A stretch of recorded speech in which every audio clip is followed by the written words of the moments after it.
On to business. There was a little document that was placed up. I think everybody saw it. We'll just go over it really quick.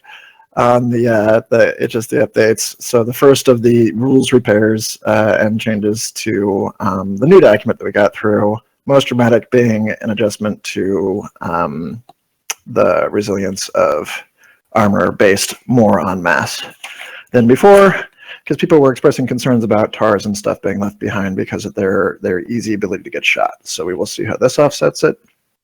They should have a hit point advantage now that was not as prevalent before. Also opens up some new build opportunities because their major hit point advantage actually starts up after their armor is depleted, where they start getting proofs against weapons. So I think that might make an interesting situation that wasn't really viable before, because if you were making the light armor kind of a stealth tar, you were kind of getting rid of your only asset of being large. Now there is actually an advantage to not wearing heavy armor as a tar, because you still have a decent amount of protection. That said, little micey things that have really high evade scores might not want to get caught out in the open because they are easier to crush than before. Let's see if there was anything else on there that had to get noted on. A couple certifications changed. I think the only ones that will apply are a few of the shield ones. Backpacking switched so that the root can happen instantaneously and switch other weapons. Interesting thing occurred for heavy weapons. Toby, I don't know if you saw the emplacement rig. Did you catch that one? Yes, I did. I also caught the changes to the heavy armor, so I'm moving away from heavy armor. Right. It would really hinder the character, because heavy armor is wonderful for Mass 3 characters now.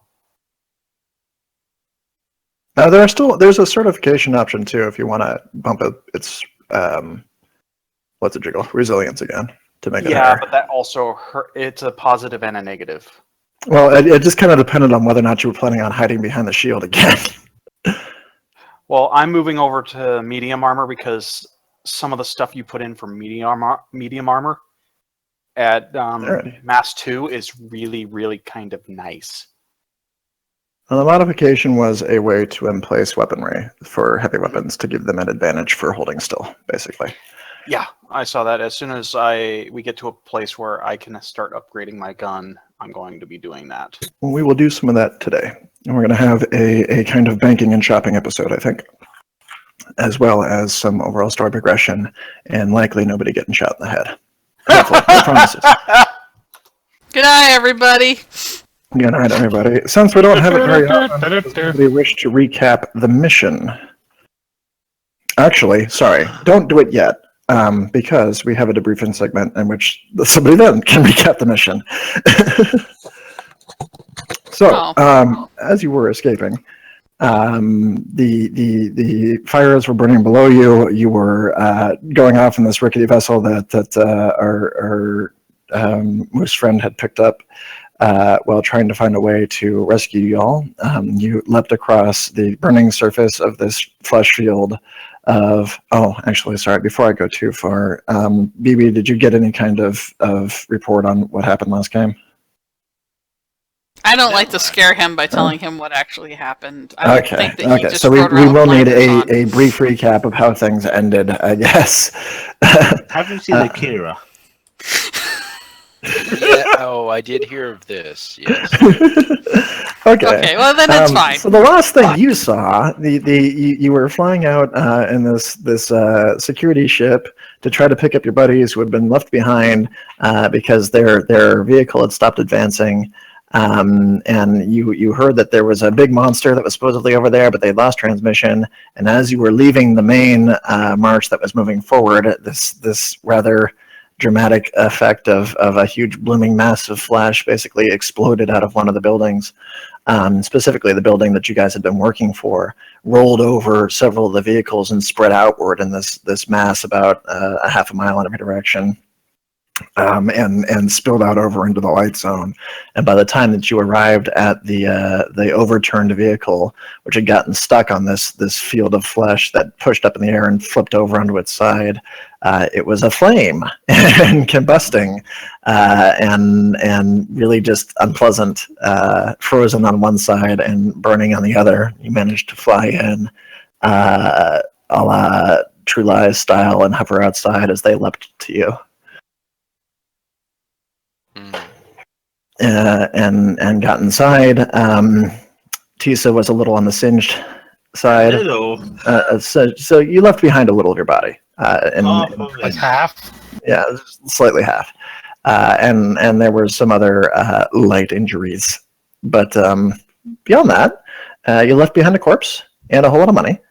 And flew upward. And on your way up, you were contacted by a TTI ship that had just sort of arrived in local space, and was telling you that your mission was complete and you needed to get out of there. And they were sending down ships to do something. You weren't entirely sure what.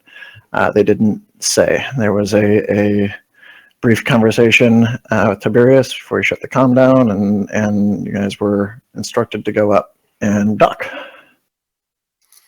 While we're on the way up, Penny's been doing that thing where she's kind of like been staring out the window, and you can't really tell what the emotion is there. If it's like horror, intrigue, excitement, upset, it could be anything. It's kind of very nondescript. And you would try to gauge a reflection, to see what the emotion was, but it's not there. It's really hard when you don't actually have a reflection anymore, because it just kind of decided to F off. You might say it's a blank stare. I am going to basically turn to the group and go. I'm not probably gonna get in a little bit of. It's probably gonna be a bit of trouble. I just want to tell you guys, because I'm sorry. I didn't mean to kill all those people. I'm pretty sure I just killed a lot of people. Before you go too far down that train of thought, I think there is something that needs to get clarified before you trap that down there. While we have a table in the book that says what happens if you push beyond this threshold, this isn't an established list that exists in canon. Oh, okay. I actually wasn't sure if I actually knew I did that. Yeah, it's not like, if you push too hard, you're going to cause the following 10 things to occur. They don't know that. It's just weird shit can happen. Mm-hmm. So while it might have been your fault, and you do notice when you go beyond the threshold, it does feel different. Mm-hmm. You don't know that you just hit a 6 on a table of 10. Okay. Like, so right. I'll basically go. I don't know if I put us at a higher risk, or if that was something else that happened, but I'm sorry if anything I did hurt you guys. I'm sure we've all accidentally killed people before. It's nothing. I'm okay, but thank you. We should get donuts later, BB. Of course. And internal monologue, Penny is thinking to herself, man, Penny sure thinks Tisa got super dark after that really cool child show that she fell in love with her on. Like ultra cool dark, but also mega dark, yo. They're getting worse progressively. Tisa's body count continues to grow, and her shit's given continue to fall. As we're going up, Penny? Yeah? Okay, so you're kind of a little busy at the moment. However, I think there's a badger who really wants to talk to you, and he's kind of pissy. What? Yeah, the TTI badger hailed us and demanded to speak to you. I told him you were a little bit busy, and he said to make you unbusy, and I told him you were busy and you would get back to him. So I gave you a few minutes to collect yourself before you have to deal with this guy, but he's a badger, and he seems angry. He might badger you. I'm allowed to make puns. I made the game. Yeah. Oh, that was terrible. As the voice in my head just said, he might just keep badgering you. I'm gonna go to the front of the thing. Can I try to use the communication in this to get back a hold of whoever called us last? You don't have a direct. There isn't like a star 69 for. There's an old reference. Holy shit! I wonder if that still works. It does. It Does it? yeah. Wow. Yeah, I haven't had a landline in 12 years. I don't know. Actually, I think you you don't can have do a it on call your waiting cell to phone, his too. Yeah, I classified think you number, might be able- basically, because he contacted you from a secured line, so you can't go directly back to it. You Oh. can contact the ship, but you're about to park in it. So Oh, okay. Oh, okay. Well, we'll just. Okay. I guess I don't have a way to contact this guy, so. Well, I'm pretty sure he'll call you back. I'll contact the ship and say I'm reachable by my toggle or whatever to. okay, yeah, you'll get picked up by somebody who isn't on visual, just somebody interior to the vessel, and they will say that you're going to be greeted at the gate and sent to debriefing. Okay. All of you, Yeah. not her specifically. Okay, but I guess we're gonna be going to a debriefing. Are we even supposed to talk to these guys? Yeah. Well, we should do anything they say. you Because sure there? are they part of our company? They are our They are company's probably ones paying the bill. Yeah, you are aware of this person by Penny's met him before, and they've talked about him. Like, this is the guy who has been on the bioship. He's not currently. The ship is a standard ship. Yeah. But this is somebody who is associated with you. You're not directly answering Okay. to him or anything, but he and the other folks there are. At the No. very least, I have to answer to him. So I'll yeah, I'm gonna get my shit together. I'm trying to collate my notes. I've got all my notes and my timestamps for all the time my reflection's been gone. You will pull into the large vessel. It is pretty hefty. This thing is a ship of probably about destroyer size. It's impressively armed on the outside. It's Monosco design, which is fairly common for TTI. That when they don't want to stick their biology on stuff, so it's just sort of one of their movers and shakers. It's got their logo on the side of it. Doesn't have a Marsco logo anywhere. But it's got impressive engines on it. This thing will make decent speed. So it probably left from wherever it was not too long ago, a few days maybe, to get out to where you are. Wow. One of you can do, or actually any of you can do mind exert and logic, or mind perceive and logic rather. Mind perceive? Yeah. Oh, Allie, if only I'd kept that points in mind perceive that I was gonna do. Logic. Oh. Yeah. 3 d10 plus 3. I do well. An 11. That's I'm, nice. I'm more busy landing this thing. I hope that's not your logic roll to land. It's invisible. Full throttle. Okay. It basically occurs to you, those of you who managed the success on it, that because of the timing that sent you on this mission to begin with, if this ship was coming from any place further than about Venus, it would have had to cross through the Earth quarantine zone. That was why you were sent out in such a hurry to start with, was to get a head start on that before it crossed the planetary circuit. So either it has the authority to do that, or it was here already. You're not sure which. Interesting. Or it secrets it somehow, depending. Probably also not sure which is more worrying. Yeah, I'm just going to offhandedly, type this message on my toggle and send it to our group of yeah, the ship either had to be in the area or may have passed through the quarantine zone. Greeting you at the gate is a bunch of different armed and suited individuals. They're not pointing guns at you or anything, but they're escorting you in and pointing you down toward a decontamination area. And they are all fully suited up, like they don't want to be breathing your air. I hate Yeah. decontamination. The scrubbers are not kind.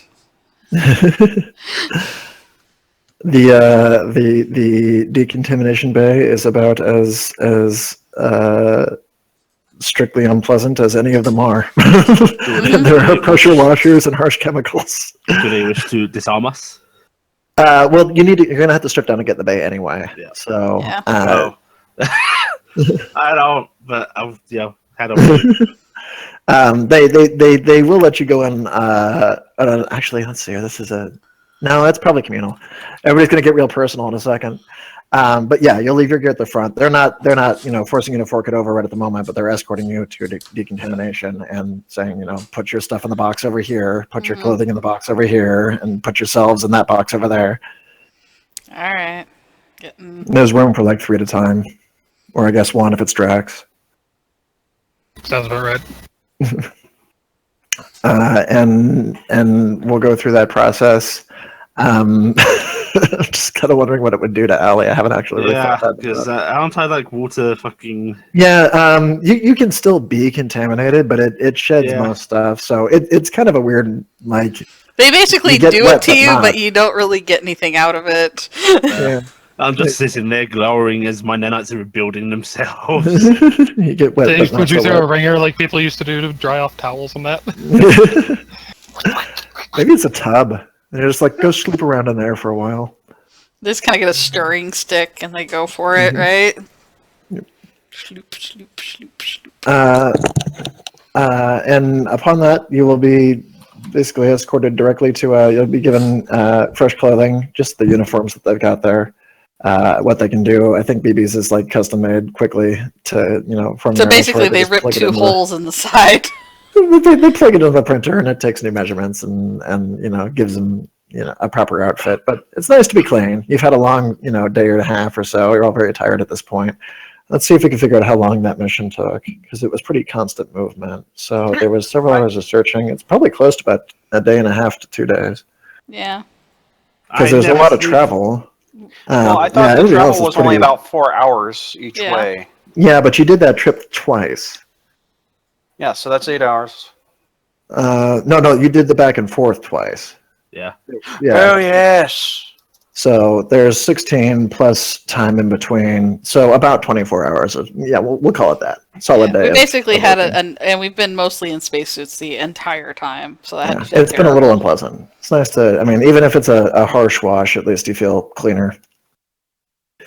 And stuff. And as you get inside the briefing room, which is just sort of a standard room with the chairs and table around it, there's coffee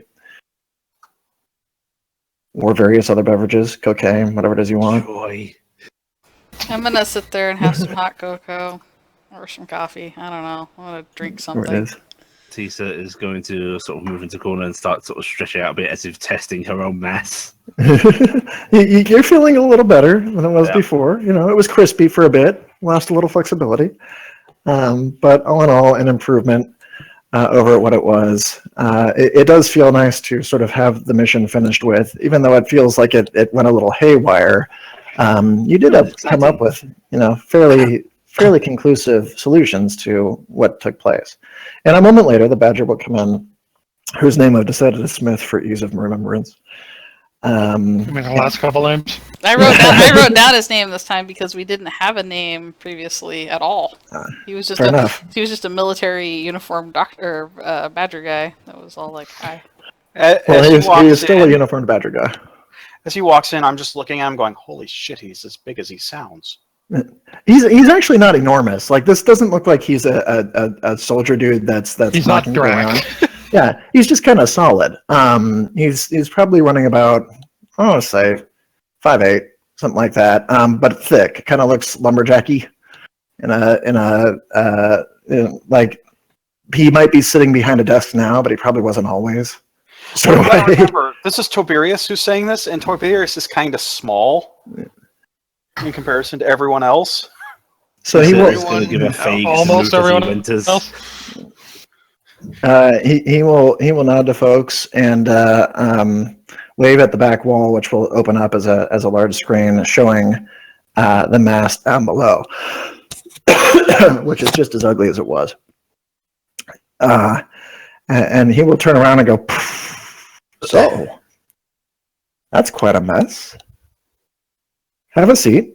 And he gestures to the chairs and takes one himself on the other side and says, all right, somebody explain to me about the last 2 hours of what's been going on. Probably needing a bit more than 2 hours. Well, start with the 2. We've been in mayhem. I'm going to need a bit more specific. 2 hours, 2 hours. Essentially, us finding out that one of the marches was going to come under major attack after the first one was majorly attacked, trying to assist, and it all went a little. Bioprobe. Yes, it was a Bioprobe? bioprobe. Reflection. The cult university. No way. Really? Yes.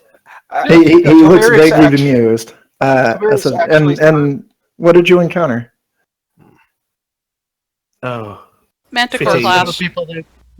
Several people they'd converted, cut off hands, blade arms, reflecty face. It's all those little boogeyman stories about them. Quite true. Wasn't it like a manticore or whatever? What was it? Gorgon, yeah. Gorgon class. Yeah, something like A that. very degraded one. He's going to go over to the computer and type a few things in on the wall, basically, and a picture of the likewise creature will pop up, diagram of it. Looks a whole lot like the one that you just fought. That thing. That thing. One of these? And did you take it out? Yeah. Yes. Very impressive. What part of this was in your mission? But we were they called us back because we were bringing proof that we found the dead the missing people, and So you did find. Yeah, we did find, and we had their remains, but when we came in, the place was under attack, and we was requested if we'd slow the vehicle down, and we got trapped in the building with the thing, and it broke off our vehicle from the rest of the train, and we were trapped, and it didn't look like we were going to get out, so we just fought it. Yes, not so much part of a mission as much as survival. Understandable. Right or die. Was an important part of the mission, though. He chuckles a little bit and he says, I can't say I blame you as feeling that way, but don't worry too much. Your survival is part of your contract. He says, as though you should just kind of be comfortable with the idea of letting yourselves die. Like that ought to be all right. It's gonna He doesn't seem to understand. I think it's gonna take some work to learn to let go, let go, like that. He nods and waves it a little bit and says, well, at least you had a good time. When did this happen? And he points to the large blight spot behind him. It was during the last part of the fight. And did anybody feel anything? Do you recall anything that might have prompted any evidence of what may have occurred to cause this? Well, you mean aside from the entire thing shifting 90 degrees on us? Well, I did have a fair amount of gas right around that time. I had a think feeling that of was me. kind of a dread after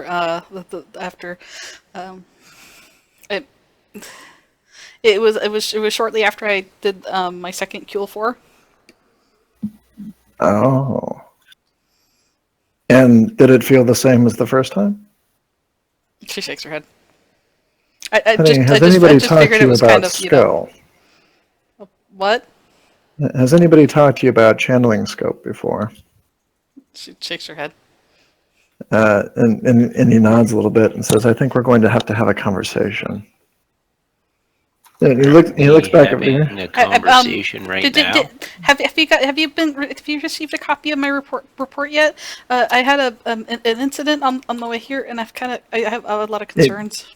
He nods a little bit and says, I have. We'll discuss that too. Dinner? Okay. Writing off first time Penny's been asked to dinner. He smiles and nods a little bit, and seems like he's going to kind of leave it alone at that. But you do get the idea that there is probably a lot more to be said.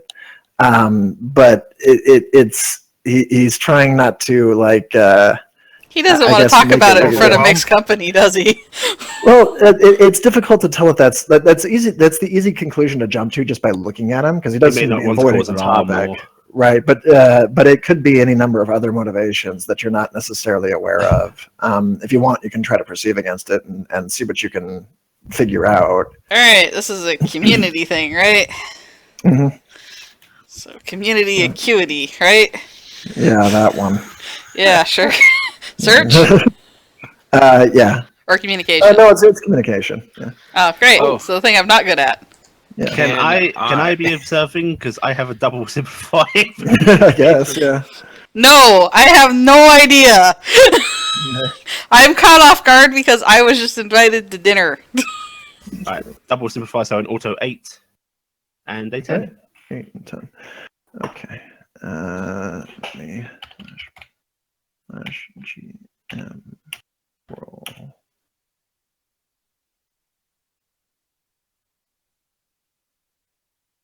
Why can't I do it? I'm surprised you don't just use your dice at your desk. I probably should. You could just lie to us that way. Yeah. Okay, yeah, Ellie, you're pretty certain that you're looking at him firmly enough, but it's tough to glean anything other than what your gut reaction is in that he's probably just not trying to talk in front of the other people. But he does go on to say, talking about the blind spot, he kind of goes, okay, what I'd like to get is your individual reports on how you encountered this particular phenomenon. And he points back over here. It doesn't seem to be focusing so much on the bioprobe that was in the back or anything else. So I need to get, these are of particular interest to us. So if we can get, any sort of reactions that you got upon seeing it, anything that you might have thought might have led to it, any sort of strange effect you might have seen when Penny was using her abilities. That would be useful. Penny, was there any part of your summoning that seemed strange? Actually can't remember if anything about it did seem strange. Well, they were all you. That doesn't Oh, really happen. in the first group, I don't know if this is all of my summonings since we got to Mercury have been me. How so? I mean me, Upscaled. like upscaled versions of me, like and They look like her and sound like her. and Like in your current state?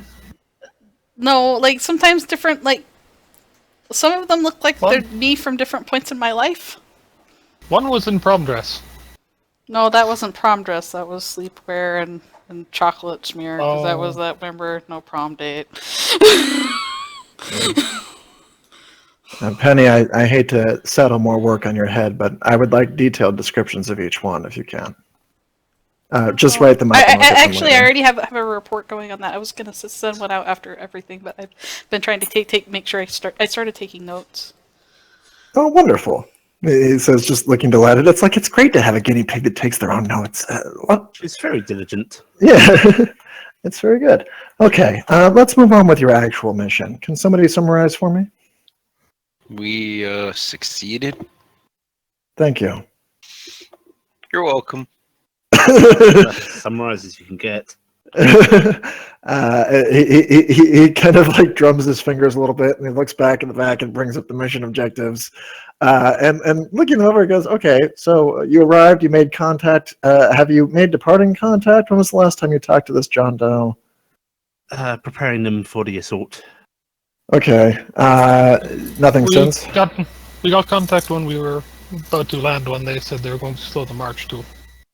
All right, we'll see if anybody down at the surface has come across them to just confirm, or if they got caught up in the aftermath. You say you found the bodies of the people you were looking for? Well, we encountered the bodies in a fight on one of the marches, and then we found We found their faces. and so on. Many were converted into the reflection monsters. We have Oh, the that's identifying parts. Front part of the arm. I have the face, we have pictures. such were removed. Toggle pictures. Go ahead and toss them onto the screen. Oh, great! That's gruesome. Put that up there. Yeah, pretty much. He looks over it, doesn't seem particularly alarmed by it. It's possible he's seen a lot of faces. I see a lot of faces too, usually going through a crowd. Yeah. That's Well, completely different. We'll pass these through the ID filters and make sure that they do match up, but this will do. You didn't find the bodies? We we found found the the bodies. bodies. are on the Dawn March. Mm-hmm.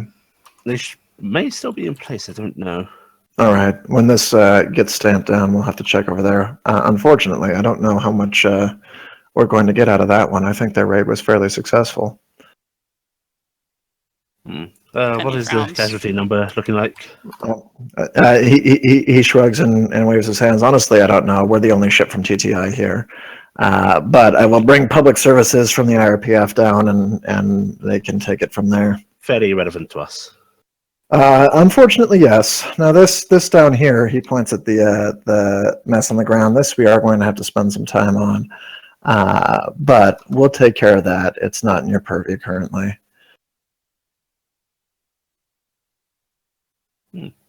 And he says, "All right. So you found all the bodies available. Did you manage to report that to your contact?" Yeah. Yes. We were bringing them back to identify. All right, let's see if we can find anything for. And he looks over on the computer. He goes, "Yep, I see a communication logs here. It looks like that he did receive that information. All right, well, we're going to have to try to find him, but assuming we don't, it looks as though you've fulfilled your ends of the contract. We'll have to look into. At the moment, I'm going to call this an anomaly." He says, looking back over there, as we don't have any conclusive proof that it was caused by anything in particular. You didn't see the bioprobe do anything, did you? It did Apart from being this very jumpy stompy. thing and stomp, and people died. It Right. attempted to fly. He nods and goes, "Yeah, no, they're able to do that. We know the design that they're modeled off of. Actually, the flying was their business. The better one." And he chuckles a little bit and clicks it over here. It's actually space worthy, but their bastardized version doesn't really get very far. It was probably for the best. I have updated schematics for it. He quirks an eyebrow. So where did you get them? Off of their terminal systems. Oh, that could be useful. I wonder if we could sell that to the IRPF. All right. I did say I was pulling all the information I could off that system. Mm-hmm. So he nods and says, "Okay, well, we'll see what we can do with it, and possibly we can get a little extra cash out of that." He goes, "All right. I'd like to have you guys just sort of tone down for a little bit. We'll let you know if we find John. Go find yourself some quarters. You'll be escorted to some places to relax. We're going to be heading out of orbit soon. There isn't a whole lot of reason to linger here. Cleanup will be arriving shortly to deal with this." A bit of a curiosity, if you don't mind. Was this ship in the area? I'm afraid we came from a disclosure location I can't disclose. Oh, okay. Fair enough. And he goes, "We will be heading to Venus, however, so if anybody has shopping they'd like to do, you may get your opportunity." He's just trying to put a little dose of cheer on it. Anyway, good job. You're all dismissed. Toberius, if you could stick around for a moment. Okay. Mary wave his heads out. Penny's gonna be calling up at BB as they get out and go, "But hey, let's go find some donuts. That would be nice, right?" Okay, that sounds good. I'd like to believe that Penny was denied donuts her entire life for fear of getting hips that were too big or something like that. No, and now that she's found a donut she's buddy. desperate to make friends in this group. She believes the previous version of herself had friends for 10 years, and she wants to know how. And she thinks it might have been donuts with BB, so she's going for it. We're trying this until it fails. Basically, We're gonna keep Basically, doing I this don't until know it how I blows had up. friends for 10 years, so I'm trying to find out how to make it work. You were in a romantic relationship with the guy who just asked you out to dinner. He's starting That's it. over again for the third time with Penny. All right, I will head off with BB and we'll go find food because honestly, I think Penny could actually deal with do with actually having something to eat after being cleaned and not being in a spaceship for 8 hours. Slumber might also be advised. You guys are all fairly exhausted at this point. Liar. Well, no, you're exhausted. You're just exhausted darn it. I'm awesome. I'm awesome. Tired of this shit. Okay, as they leave, Smith goes back to his chair and has a seat and says, "Toberius, what do you think of Aiden and Keel? You've known them for a little while now, about a month, right?"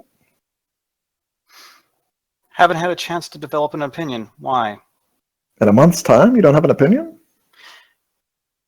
I've been mostly staying to myself, trying to identify what is and what is not wrong with this entire situation as it has been presented to me. Well, what have you come across? They both genuinely seem to be active and wanting to get us back into a position where we were doing whatever we were doing. He nods a little bit and says, all right, understandable. Why did you decide to take this job? What are you hoping? Is it money, fame, helping people? Keeping the equation correct. Well, tell me about that.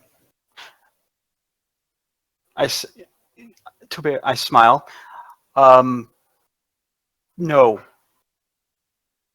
He quirks an eyebrow and says, so you took a job with undisclosed motives, I assume. One that is presumably going to cost you your life, or at least expose you to a great deal of secrets, and you don't have any particular reason you want to discuss for that? Oh, I told you my reason, and that's to keep the equation moving and keep it in a positive. If everything you said to me is true, then you are the best option for me to keep the equation in the positive. Well, suppose it isn't. Then we part ways. Do you know what particular action you need to be taking in order to keep your equation positive? Or is this just sort of a guess? To ensure the survival of vector kind. Oh, well, that's something. Okay, I can work with that. He says, sort of pondering a little bit. So, goes back to helping people, I assume. Are you talking about an individual level? What people deserve the help?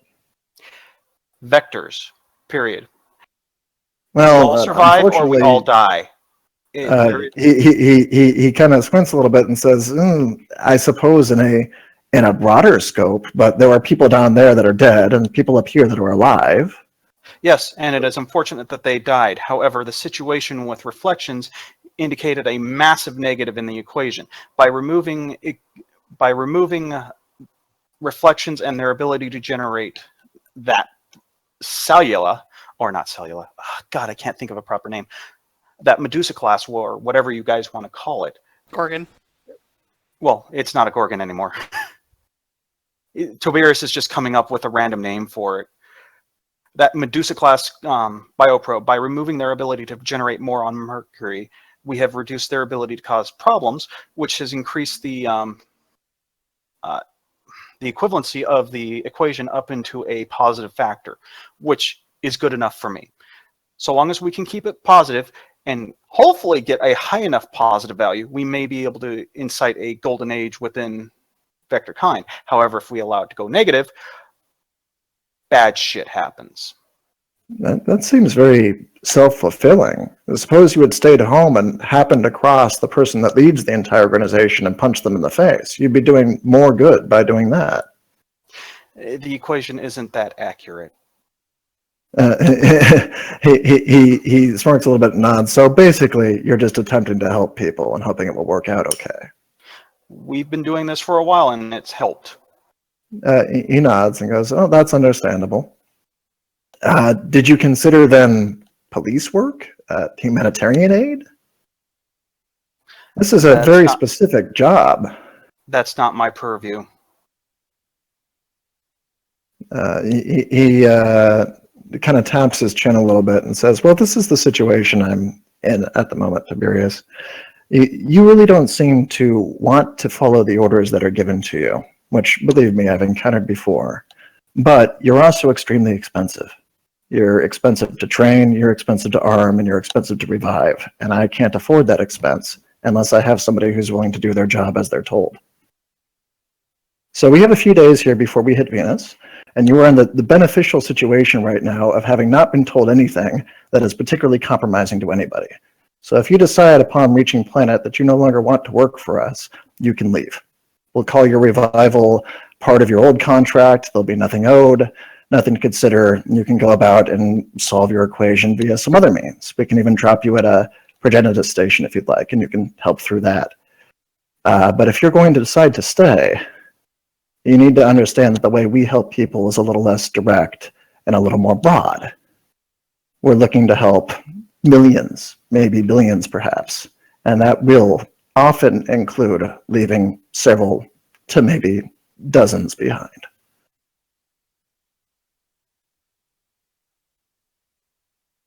Why do I have a feeling that you've attempted to have this conversation with me before? No, it wasn't me, but you have had the conversation.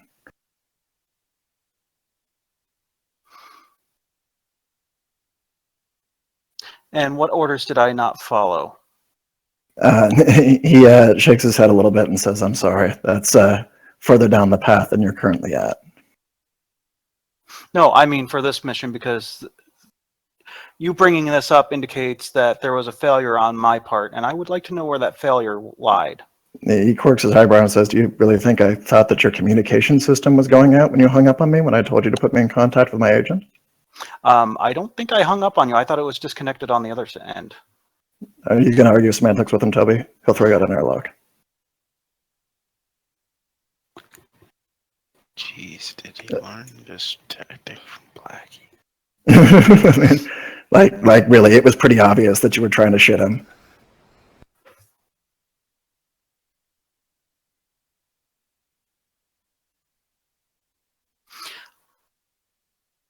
Are we done?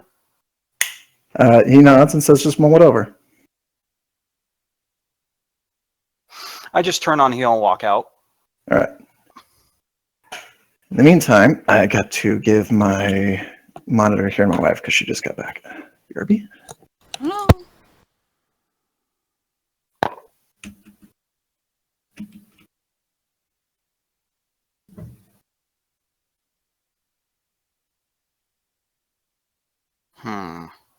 There's an arrow. Oh my god.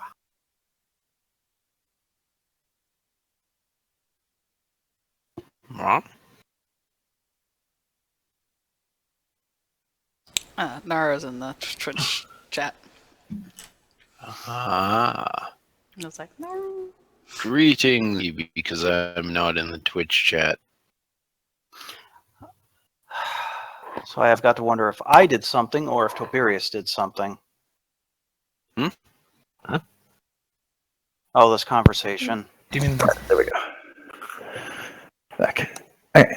So you go out. Do you want to? Are people going to their quarters, or are people going to other locations? I'm getting food and then going to my quarters. I'm not really getting any food, I'm Where just- she's supposed to be. I'm not really getting any food, but I'm walking BB to food basically because I guess I'm having dinner at some point. How is it hard to get donuts? Donuts are very easy to understand. They're delicious. No, I want to get donuts, but I'm saving food room for later. Now, I want to Seth- go with BB to get donuts. Yes. Just, I want to ask you this. With the entire situation, how did Aiden and Keel relay to us how our situation was handled? Were they our handlers, or was there someone else who was handling us? They said that they were answerable to people. So basically, he is overstepping them at coming at me. Well, you're not really sure what the hierarchy is because it wasn't explained, but they give you the missions and have mentioned that they are answerable to different folks. So you can try to ask them, I guess. And that's what I'm going to do. Okay. Then you'll have to get a line out. Did you want to do it immediately, or did you want to sleep first? I'm going to go rest, but I'm also going to go and look for Tisa. Tisa would have asked to be escorted to her quarters, so that's probably where she is. Right. It is a bland room. That's great. They have a whole bunch of furniture you can't sit in comfortably because you just ooze right through. Oh, It's minor man, fun. you It's have not like an Go's Enterprise room, ship, the right? Weird Or a sculpture. Starfleet ship that are too cushy. Right? She's probably actually just writing up her report currently. Yeah, fairly bunkish.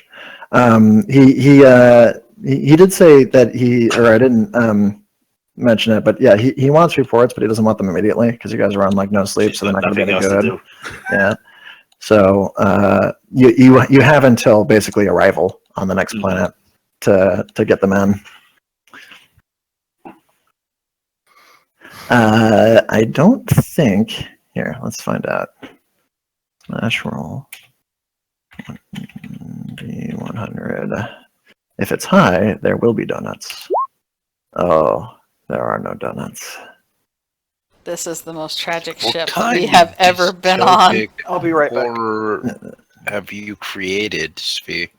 It is apparently too high-strung a vessel to have donuts be on the major order form. You may be able to program donut in, but their dietary rations might actually be set. Because it looks like the things that are available there are labeled like ration A, ration B, ration B with steak. All right. What I'm going to attempt to do is create donuts. What I expect to do is create rations in the shape of donuts. Ration A as per round. With hole. You find that the most efficient way to do that is to actually order ration A and then sculpt it by hand. No. I said I will attempt to create donuts. Okay. What I expect to get as a player will be the donut. All right. While he's doing shaped this, I'm just rations. avidly working on my notes. Let's see if you can figure out to do it though. Do a mind exert in computers and see if you can program donut. I'm back. Hooray! It's Yeah, things okay. I'm totally great at. Oh, beauty. Let me see. I think it would be a 1 for you. Or no, I think it's a 1 for you. And The correct answer and I think is nothing for a bonus. Wow, impressive. Do I'm you- afraid you do not. You do not Alright. succeed in creating anything remotely donut shaped. Seeing him do that, I'll try. I'll make a perfect donut if I do it, though. It's the only way. Nice. You are not able to get the machine to create donut, but it can create round food. I can make round food for BB. I'll do that. Yep. This is actually a new science experiment now. Will he accept this as donut? Oh, you found some donuts? Yeah, well, I tried. I think they're ration It's so flavored. weird. I can't remember the last time I was at a vending machine or anything where there wasn't donuts. You might be able to. There was a time where this. Oh no, wait, you were with IRPF. There's probably donuts. Yeah. There's donuts around. Yeah. It's like, wait a minute, the art where oh wait, yeah, donuts. It's only these godless heathens that don't have donuts. The universal constant, right? Yeah, that Yeah. don't have these donuts. Alright, well I will print roundish things for him. Right, round food has Yep. been printed for you. Drac, where are you going? He was probably going to his room and just lying down, possibly starting to write his report. No one sleeps. I think you will all need to soon. I'm gonna have to start doing stamina checks. We're just gonna all pass out Yeah, in the middle much. of doing whatever we're doing. Pretty I'm much. gonna yawn. Look at BB. I think I need to go to bed. Would you like some coffee? They probably have coffee. It prints out round right now. Good luck. Quizzical look. That inspirational look. I am going to go find my orders to go to bed. All I can think of is the out of coffee, out of cream. How do you like me now? Futurama. I'll scroll you. Okay. Toberius, they show you where Tisa Tisa? is. Yeah, you are all in the same general vicinity, though. So it's like the room right over there. Knock, knock. Come in. Slap. Opens door. Tisa, Yes, what can I do for you? we need to talk, if you have a moment. I have If lots you're not of planning on moments. sleeping either. I don't sleep, dearie. What is it? Making sure the door is closed. I just had a not so interesting conversation with the Badger. Yes. Lots of veiled threats. Elaborate, please. Basically, he was trying to find out information about what I was here for, and basically told me I follow his orders or I get the hell out. Well, that is kind of the contract we signed. Problem. Are not Keel and Aiden handlers? They're handlers, but everyone works for someone, and I imagine TTI is the big boss of us all. However, we have not been informed of this, and as such, we have no logic for following hierarchy. So would Keel and Aiden not be the end of the chain? Didn't we have like the big unveil of the giant TTI ship? Well, the ship was out there, but they didn't say that they were in charge. But they were kind of like our watchdog, so. Tisa stops typing away and sort of begin. Says, how long have you been out in... Oh, well, obviously 10 years, but as far as you remember, how long have you been out in common society? 18 weeks. Oh, dear. Okay, I'm afraid things like this kind of go without saying. Upon arrival, it's clear to us that these people in charge, I mean, Penny alone, I believe, has had communication with the Badger herself. I think it was rather assumed that we would know who is who, perhaps wrongly, but I suppose if you feel concerned about it, you can contact Hayden and Keel, but frankly, we should have followed their orders as best as we could. Did we not? Could we hear what's going on in the cockpit, the conversation? I think you were hurt, so you probably couldn't. Because I remember actually yelling back at the comm and Toberius at some point in that. I just remember I was at the far back because I was trying to figure out what the hell was going on. Yeah, down we below. might have to go to the mic to the recording or something to find out because I can't recall. I know Penny was not aware of it because she was like, "What's going on?" And you were injured, but the ship is moderately large. I'm gonna executive say no. Okay. Well, break down to me in very exact detail what it is you said to this man. Essentially, he contacted the ship. He was an unknown quantity demanding to speak to Penny, who was at the time showing severe stress disorders. Yes. So I bought Penny time to gather self and essentially attempted to jokingly delay this Badger, and apparently he took severe offense to it. And how did you joke? Is that the only way you jokingly delayed him? I said we're getting some static on the line, and he disconnected. I have to ask OOC, do you want to actually give all the details because you are leaving some stuff out? What did I leave out? The fact you basically tried to blackmail him into you obeying by saying you have to save these people. So you did get a transponder code saying that this was a TTI official vessel. It wasn't an unknown thing. Okay, that I don't remember. It was. Okay, I'm trying to I essentially told him that there were people down there, and he basically blew me off. And that's assuming if I'm remembering correctly. Yeah, he didn't seem terribly concerned about it, but it was more that you said that it was your job to help them, and he said your job was, or that there were people down there to help, and he said that you were in a job and the job was done. I think was about it. Yeah, that's actually the point where we had commentary and I'm thinking about it because we had actually mentioned we'd had the group thing of, yeah, there's not much we can do, we'd just be going in to die. Right. Yeah, that was the follow up for that. That's where we wait in. Okay, so I'm trying to explain that out. Okay, well, I figured you explained that, right? She sort of frowny faces, and yeah,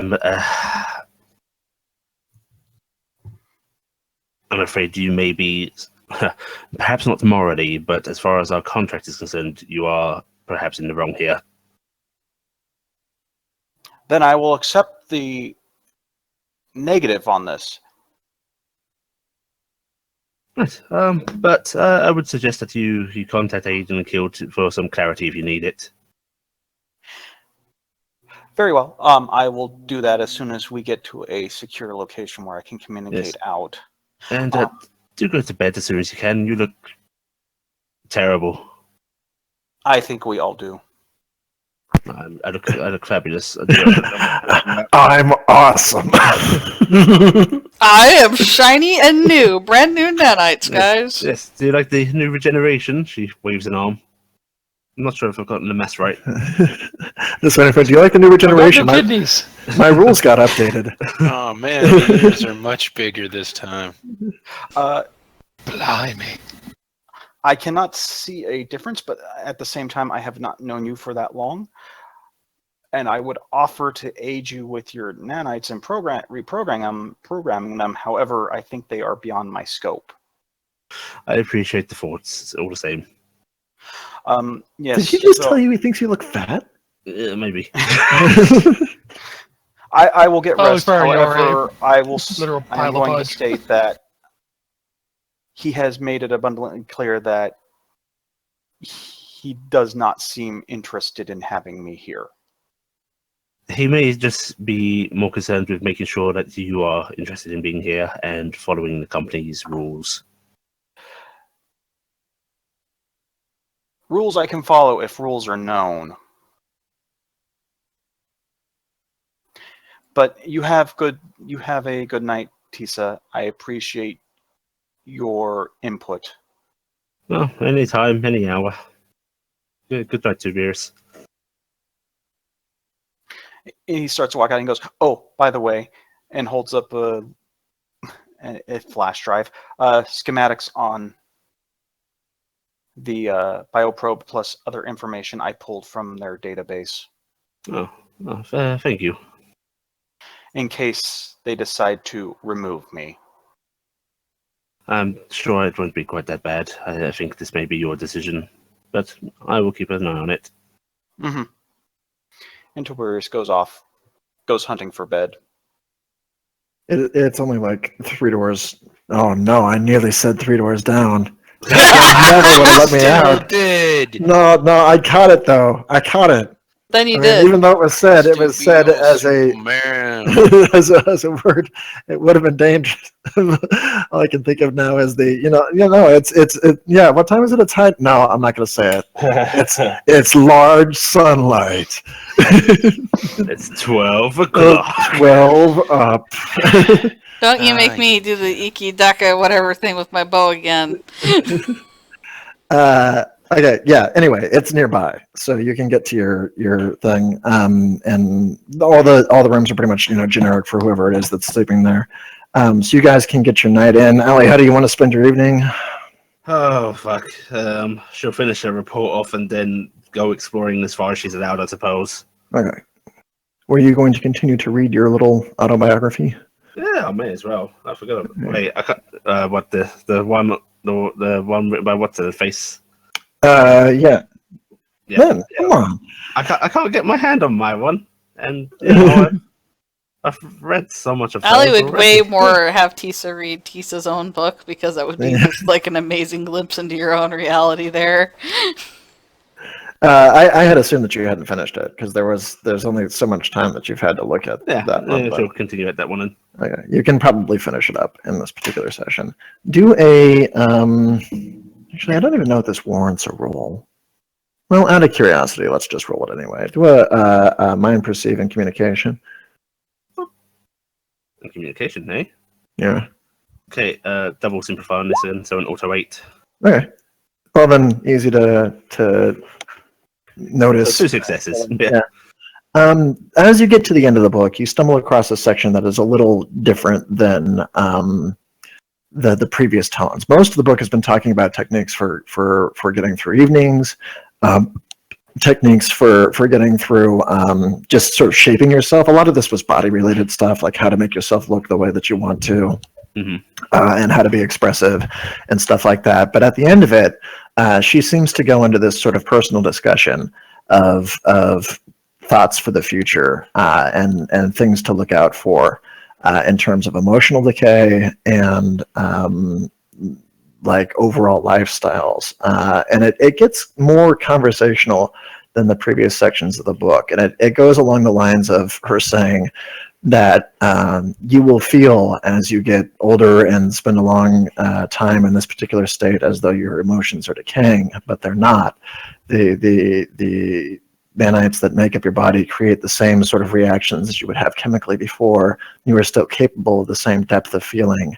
But when it's converted to memory, it goes through a transformation that is different from the way it was as a biological creature, probably because the nanites don't have the same sort of state of decay as the chemicals and all the things up that make the brain. But what this results in is that unless you are able to find a sort of standard to base your feelings off of, you will stop being able to gauge how much you should care about something.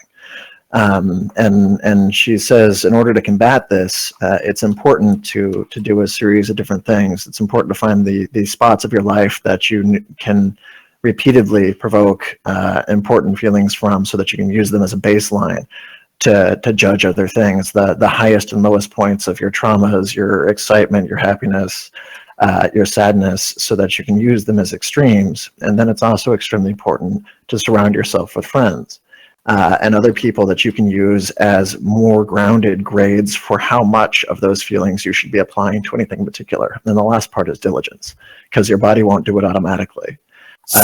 So it is up to you to gauge based on your relationships to other people who are still grounded, and your memories of these extreme emotional feelings, how much you should be putting into any particular situation.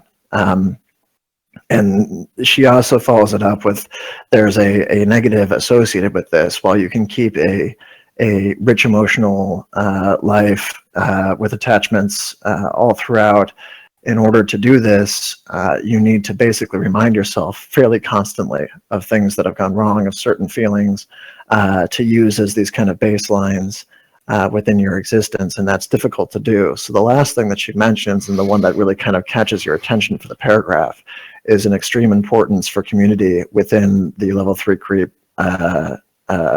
populace on its own. She mentions that, at this particular moment, ASR has no idea how long this process is going to last, but based on the cellular regeneration rate of the nanites and their self-replicating techniques, it could be indefinite. You could be here for an extremely long time, and eventually there may not be other people around who can remind you of the experiences that you've been in the past. So unless you generate those experiences with other people who have the same condition, the friends that you rely on to ground you will die out, as will other ones. So there's a kind of plea in there for people who have this condition to find other people who have this condition and forge friendships with them, or at least relationships. She even mentions rivalries as potential solutions for a state of decay. And it concludes with the idea that the dreaded Grey Gru scenario that we had always feared for so long has been stopped by modern, self-replication halting techniques. But the new Grey Goo, that is the fear right now, is that all the people who eventually convert into this will stop being people, because they didn't form a strong enough community to keep their feelings solid. They'll just become the substance they're made of. So there's a kind of plea at the end of the book that seems a little off from the rest of it. And based on the date of this particular one, she hadn't met your character yet. She was desperate for some kind of company. It seems like, because there isn't a mention in the book of somebody else that has it. It's mostly just her talking, or her setting research and development from ASR documents. Tisa's gonna pause, thumbing digitally back and forth for a bit, for closing the thing, and just mumbling to herself, "Well, that got heavy quick." But yeah, based on it may be a direct plea for help, but if it's not for her, it's a plea from the community to help themselves. She seems to have a definite fear that they're going to outlast their organic counterparts. And that if that happens and they don't have shared counterparts, and if that happens and they haven't forged relationships with each other where they can remind each other of what feelings are, they will just congeal basically into nothing over time. So a digital note of make friends. Make new friends or generate the old. I don't know. So next session, Tisa's going to be like, have you guys thought about getting telemorphic implants? Can I coerce you all into eternity? It's not as bad as it sounds. No, it is. It's as bad as it sounds. Yeah, she's also slightly perturbed because she pondered like long life, but that's something else. It isn't as it sounds. Can I entice you anyways? It definitely seems like she's looking at a longer game than was really implied from the previous part of the book. It's like, do this and you'll be happy for the next 20 years. The end of the book feels more like we should be thinking for the next 30,000 years. Like we might not be stopping with that, but it may have scared people off. Great job, God Emperor. Yeah. Oh, I got this extra stuff there. Okay. You will awake, the rest of you, in due time. As you get up, Penny, you're going to look over the clock and realize that you are due for your dinner date fairly soon. All right, I want to harken everybody back because I know everyone here in this group would recognize this. You remember in the first early part of, well, not the beginning, but in Frozen when Anna's sleeping and they're like, wake up. That's Penny when she first wakes up. You've lost. She turns into a redhead? She already kind of got reddish brown hair. Ish. But that whole drooled and in the weird position and just and all of a sudden she's gonna suddenly jump out of her skin pretty much and have to get ready. Mm-hmm. And she's also apparently been running the numbers for what would be the best outfit to ever wear if this situation ever came up. Unfortunately, she has none of her clothes. No, you have the uniform that was given to you, and that is about all that's available. Yeah, so she's gonna at least do her hair nice. Using the comb that was not provided to you. Yeah, using the fingers. Right. There is you were given quarters basically to go to, and they are on a different level of the ship from the standard mess hall. The rest of you can be getting up and thinking about breakfast, and we'll handle these kind of early discussion for the crew first, and then go over to the dinner. So for the rest of you waking up, how do you want to handle your morning? Think awake. Yawn. Stretch. Jack, probably knowing him, probably fell asleep in the chair he was riding on, and probably when he woke up, the chair is no longer a chair and he's on the floor. It's still a chair-ish. Our rooms are near each other. A couple pieces. Is it a corridor? Or is it a common It's room? a corridor. It's like a hallway, and it's got it's like a hotel basically. Oh, I'm probably nowhere around there then.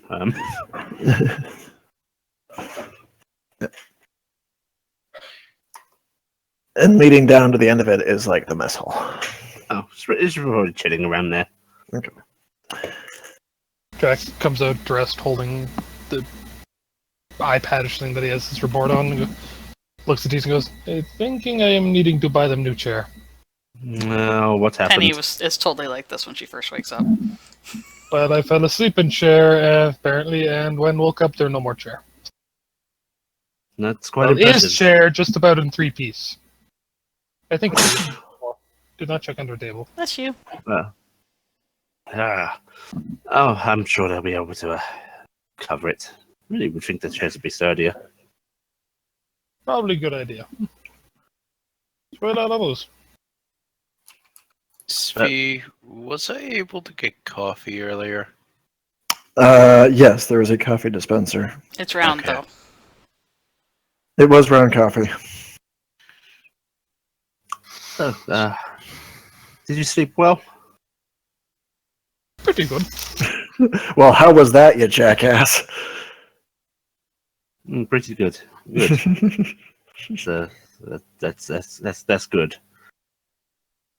How about you? How was evening? I know you do not do sleeping, but how was night of reading or whatever? Spot of writing, spot of reading, spot of... I stared at that wall for about 20 minutes. Wald is fairly boring. I don't know, if you notice, there's a slight gradient where they fucked up with the painting. It's very subtle, but you can catch it. Oh, Tisa's making friends. I will trust you on very compliments. hard. So, have you considered eternity? Oh, hey there, eh? Any of you want coffee? I'll hold a cup. Bring me a cup. How was your night? What I like to think is Penny or Tisa actually like puts a little bit of herself in the cup while she's holding it, so she can give the illusion of drinking. That's totally what she's doing. She can auto it basically, or she can auto it, or you can like amethyst it. You can drink it; it just kind of sits there in a bucket until you get rid of it. BB's totally just jogging up, holding 4 coffees. Tisa will take one. Drac will take one from BB and go, thank you very much. There's like a 3-second pause before a wide smile crosses Tisa's face and she goes, "Oh yes, thank you." Sure, of course, hey. I know how mornings can be for some people. Yes. Has anyone seen Toberius or Penny? I have not been seeing them since last night. Well, yesterday. I'm not sure on time difference at the moment. Youngsters always sleeping in. I agree. Well, you know, I always tend to get up pretty early. Someone's got to make the coffee, you know. He's also a good point. Tisa will down the coffee, put the cup down, look a little, unsettled with that sensation of just holding it. Are you attempting to taste it, or remember what it tastes like? She will try. Do a mind perceive and search. Search your mind. You know it to be true. I might actually be okay at this. Yeah. You do kind of have a recollection of what this ought to feel like. It's this kind of distant thing. Unfortunately, it's more unsettling that you do remember it than that you don't, because you realize how difficult it was to actually pull that back. You've been used to the idea of like, I don't really taste things anymore or stuff for a while now. Yeah. But having been sort of reminded that there is going to be a long time, this isn't going to be just sort of like, I'm going to be depressed for a little while, but it'll go on. But it's tricky. That it has been some time since you've tasted coffee, and it doesn't really. You can't really pull out a direct memory of like when it was, so it's difficult to get the flavor back. It's the impression. Yeah. She'll frown a little before, just creates just a little funnel in her side, which she pours the coffee back into the cup, sets it back on the table. She vents her colostomy back. The most elegant of And then when Toberius eventually comes in, you're offering him that cup. Do either of you know the travel time to Venus? As you say that, the computer screen nearby will actually pop up with it. Oh, thank you. Okay, as he was doing that, Drac was sitting there kind of counting for a second on his fingers and looking deep in thought. Yeah, unfortunately, like you haven't been given statistics on the drive on this ship, but it appears to be quite fast because it's saying that you're going to be there in like 2 more days. That is fast. Yeah, it's pretty good. These big ones, when they go full bore, we'll get there in a hurry. However, based on the current position of it, actually do a logic really quick, because you can kind of extrapolate from the way that the solar system is laid out. So do a mind exert in logic, because you have to math it out. Yeah. believe in you.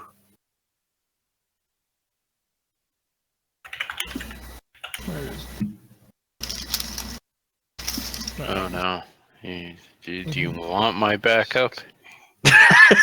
Should. Alright, let's get him on to exert logic here. I am experiencing. Here human comes that things like a 1d10 human we've all heard does. about. Nice. Beauty. Impressive. Impressive.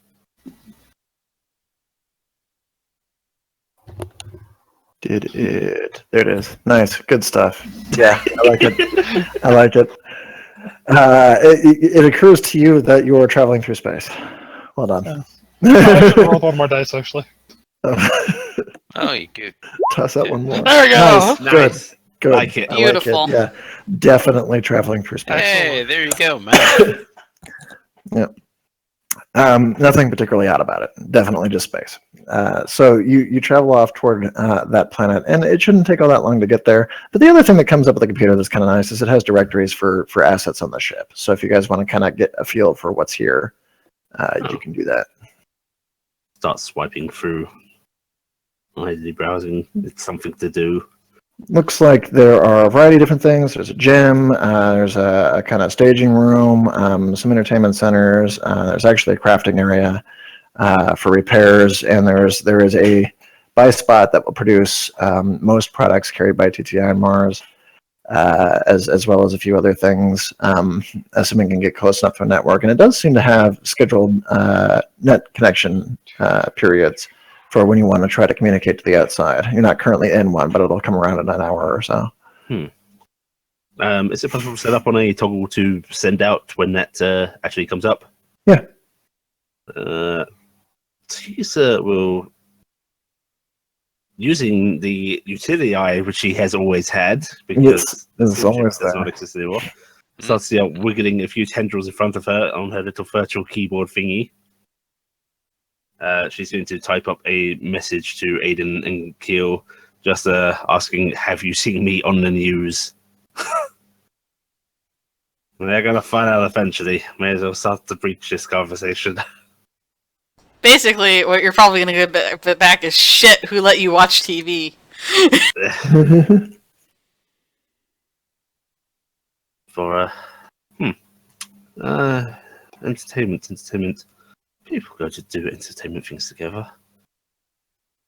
Drac, baby, Yeah. Entertain me. would you like to go to an entertainment later? And entertainment! That sounds good. Sure, that sounds. Have anything in mind? I have no idea what they have. Hang on, can I expand this directory?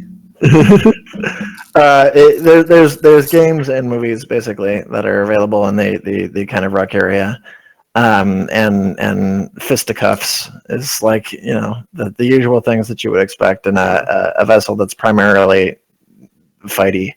Well, we can either go see a film or we could play Knifey Stabby again. I suppose we never got to the end of that. You're having your night in the woods moment. I've totally got knives right now. Movie does sound good. Toberius just kind of comes stumbling in at this point. Oh, Toberius, did hey you sleep there. well? This ship, it moves. Coffee? Yes, they do that. That is general point of ship, yes. It goes side to side. No. Did you also break a chair? Oh dear, No. are you getting seasick on a space vessel? Yes, it's better than getting space sick on a sea vessel. No. There's no sea here. I don't even know what the sea is. That's Oh, a body it's- of water, isn't it? I think there's a Yes, sea it's in a coffee. large body Would you of like water. a coffee? Coffee bad for you. He says Who told as he you gulps that? one down. Pretty much. Yeah. Oh, not that cup. Well, that's Kind of metallic-y. yes. Is the Printers. Definitely kind- not of the quality that you're used to. Yeah, We may printers. be going to watch a movie later. Would you like to join us? movie? Yes. Is it blue? Whatever. Probably their printer's bad.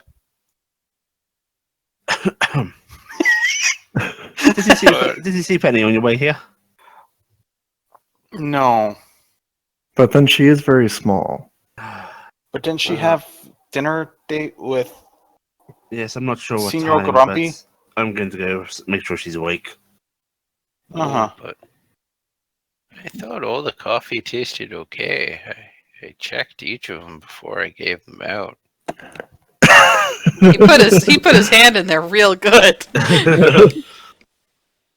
Licked it, then put the same finger the next one, like the, sure.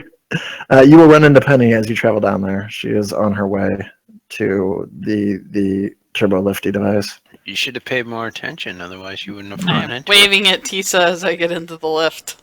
Oh, good. Good luck with your date. Yeah, I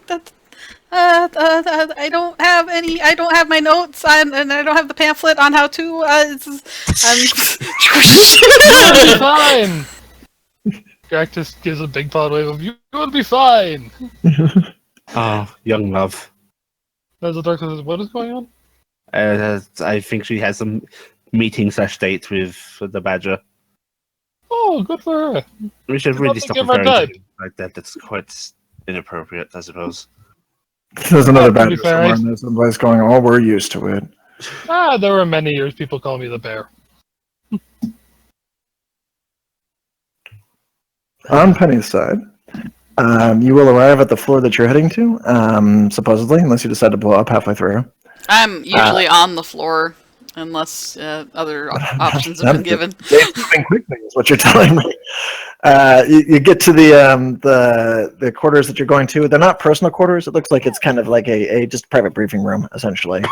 But it's got food supplies. Maybe it's a meeting area. Oh, this is starting to look more disappointing for Penny. There's candles. But when you go in there, he is the only one present. And there is food, and it smells nice, and it looks like it's better than the stuff that Tisa is having to eat. Yeah. Am I on time? He nods and goes, I already got food for you. Hopefully, I don't really know what your portions are, but dig in. Thanks.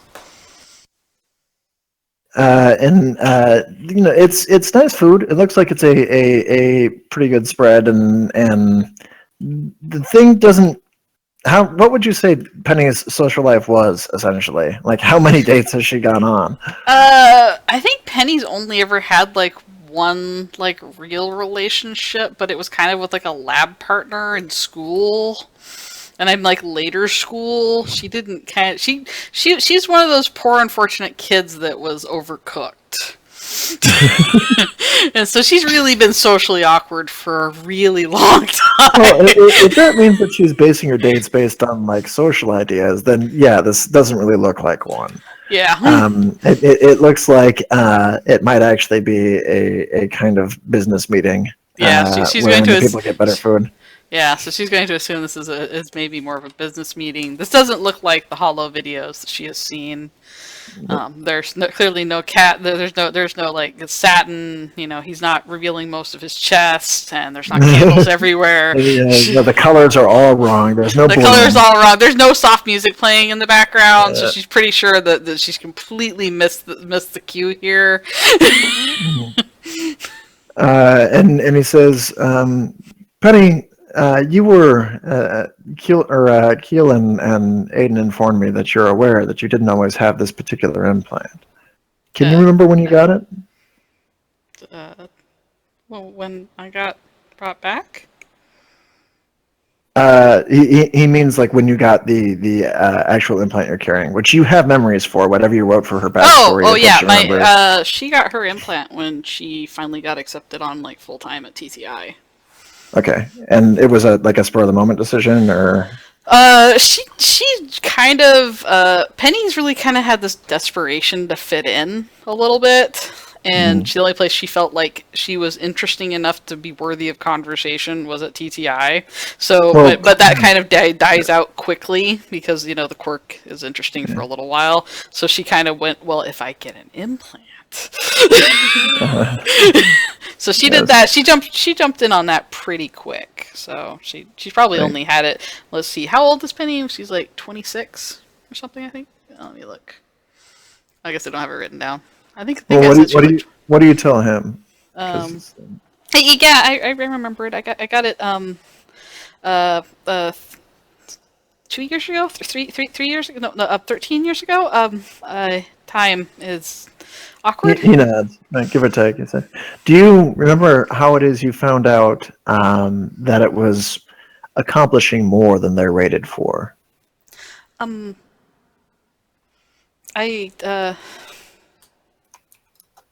She kind of blushes a bit. I was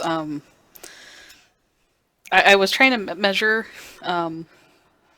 what I was in a hallway, and I was trying to measure my ability with the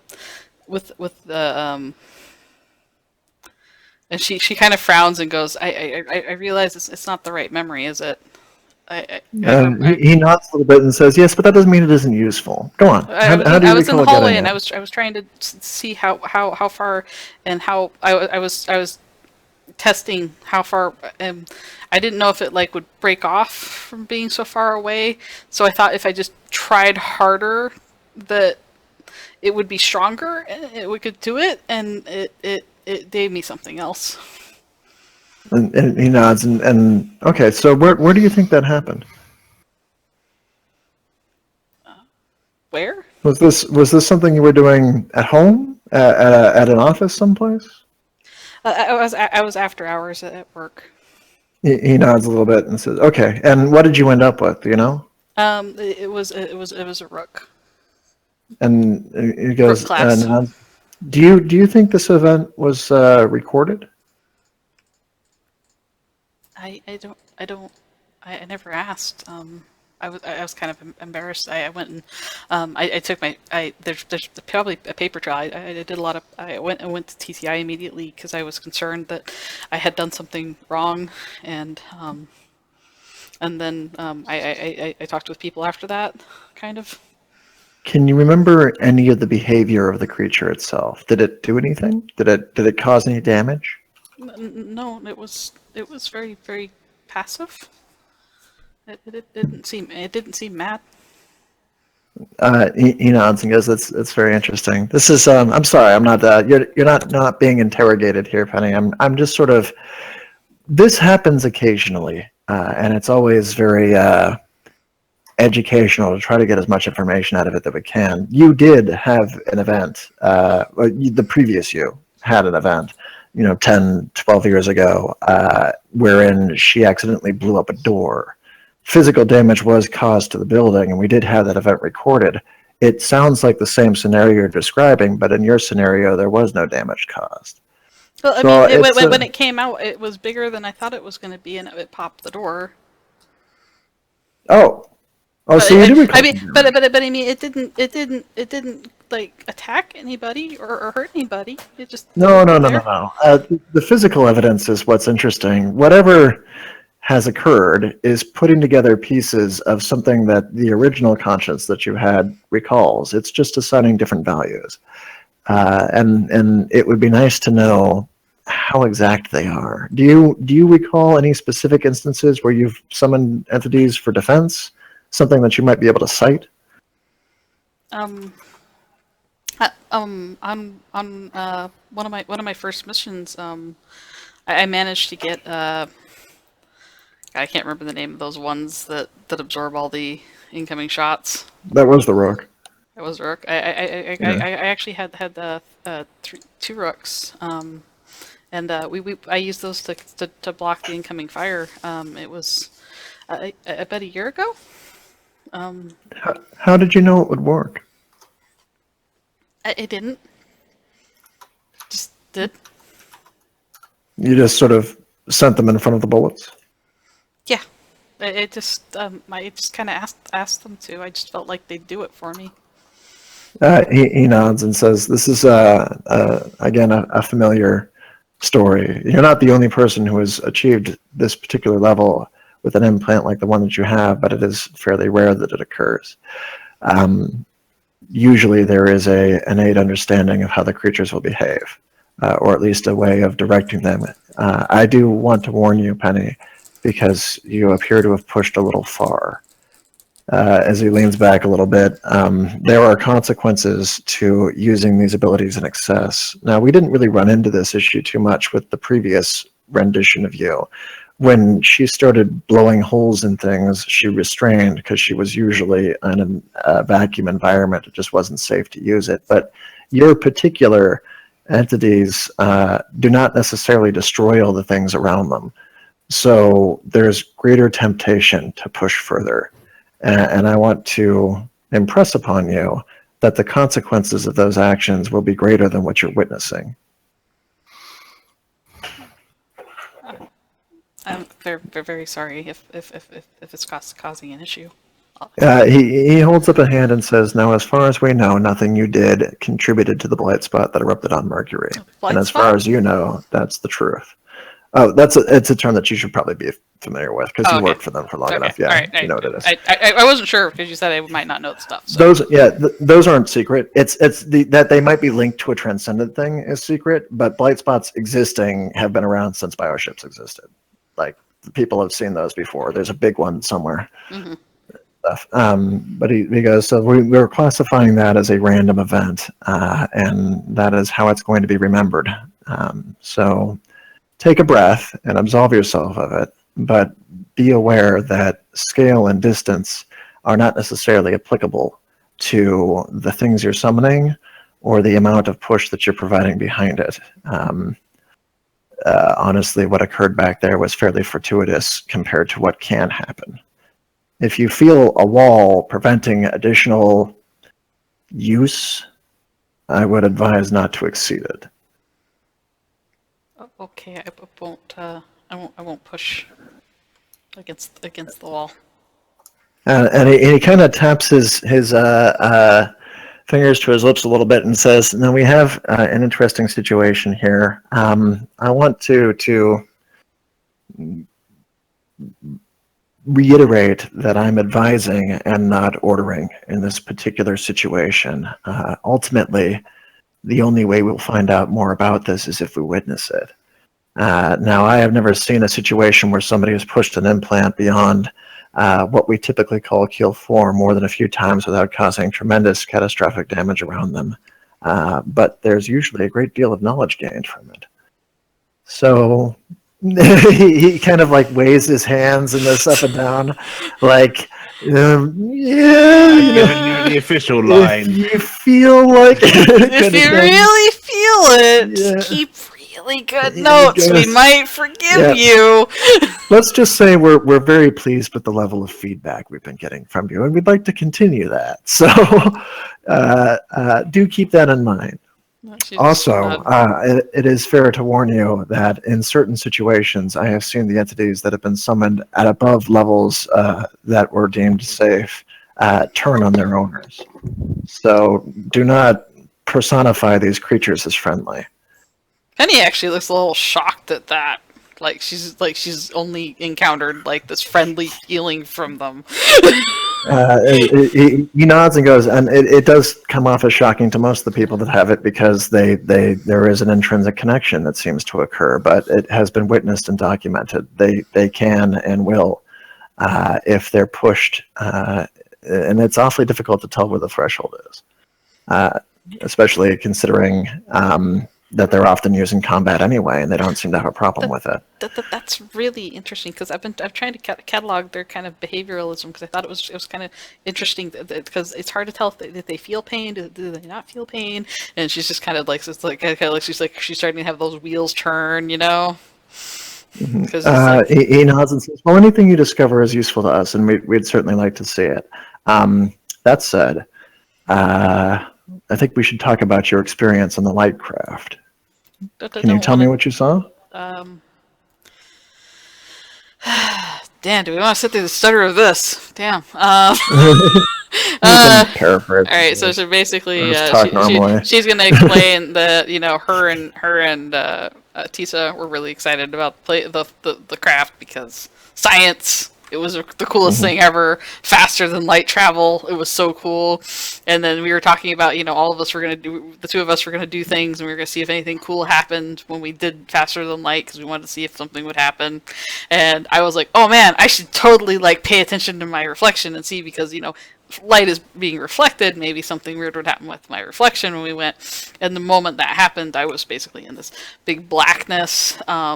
It wasn't really cold, but I could tell I was in space, and I couldn't breathe or anything like that, but I could still function. It was very strange. And then I got this feeling of a presence behind me, and I didn't really understand what was going on, so I called out and said hello, and then I felt like I was suddenly pivoted in place and moved forward towards this, what would be the equivalent of the fucking sun, just burning in heat and light, and I just started to just disintegrate my being, and then the last thing I heard was a voice and almost a reassuring tone asking hello back. And I'm basing that on how you sounded when you said it, Zev.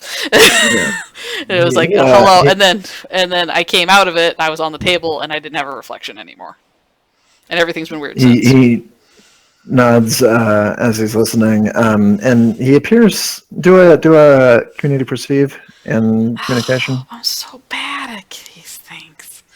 All right, so well, that's why you've only had the one date. Why are we picking on Penny so bad? Oh, but hey, there's still a success there. There's still a success there. But he's pretty good. He's got a good poker face, essentially.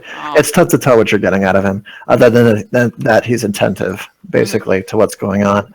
And as he finishes, he kind of drums his fingers a little bit and says, Penny, are you familiar with the works of Tal and Hendal? Am I familiar, Zev? You can be. He published them all, but it's like finding a random kind of cult book in the internet. So it's more of whether or not you think she'd. Yeah, I mean, Toby, Allie, do you think Penny'd be in the dark arts? Yeah, Penny's red. She is the occult nerd. Yeah, come on, she's an occult nerd. She'd do it. Yes, he nods and says, there is a great deal of information that has been published by Mr. Hendal before his departure.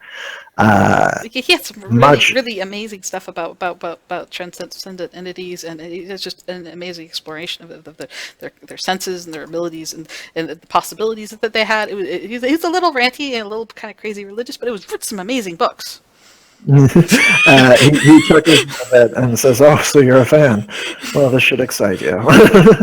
Unless you understand what you were reading. Yeah, he nods a little bit and says, honestly, even as people who work in his particular field, there were a great deal of TTI that believes most of what he wrote was nonsense, and there's a lot of evidence to support that. To be perfectly honest, the man rambled about things that we haven't begun to touch. However, there's no denying he was a genius.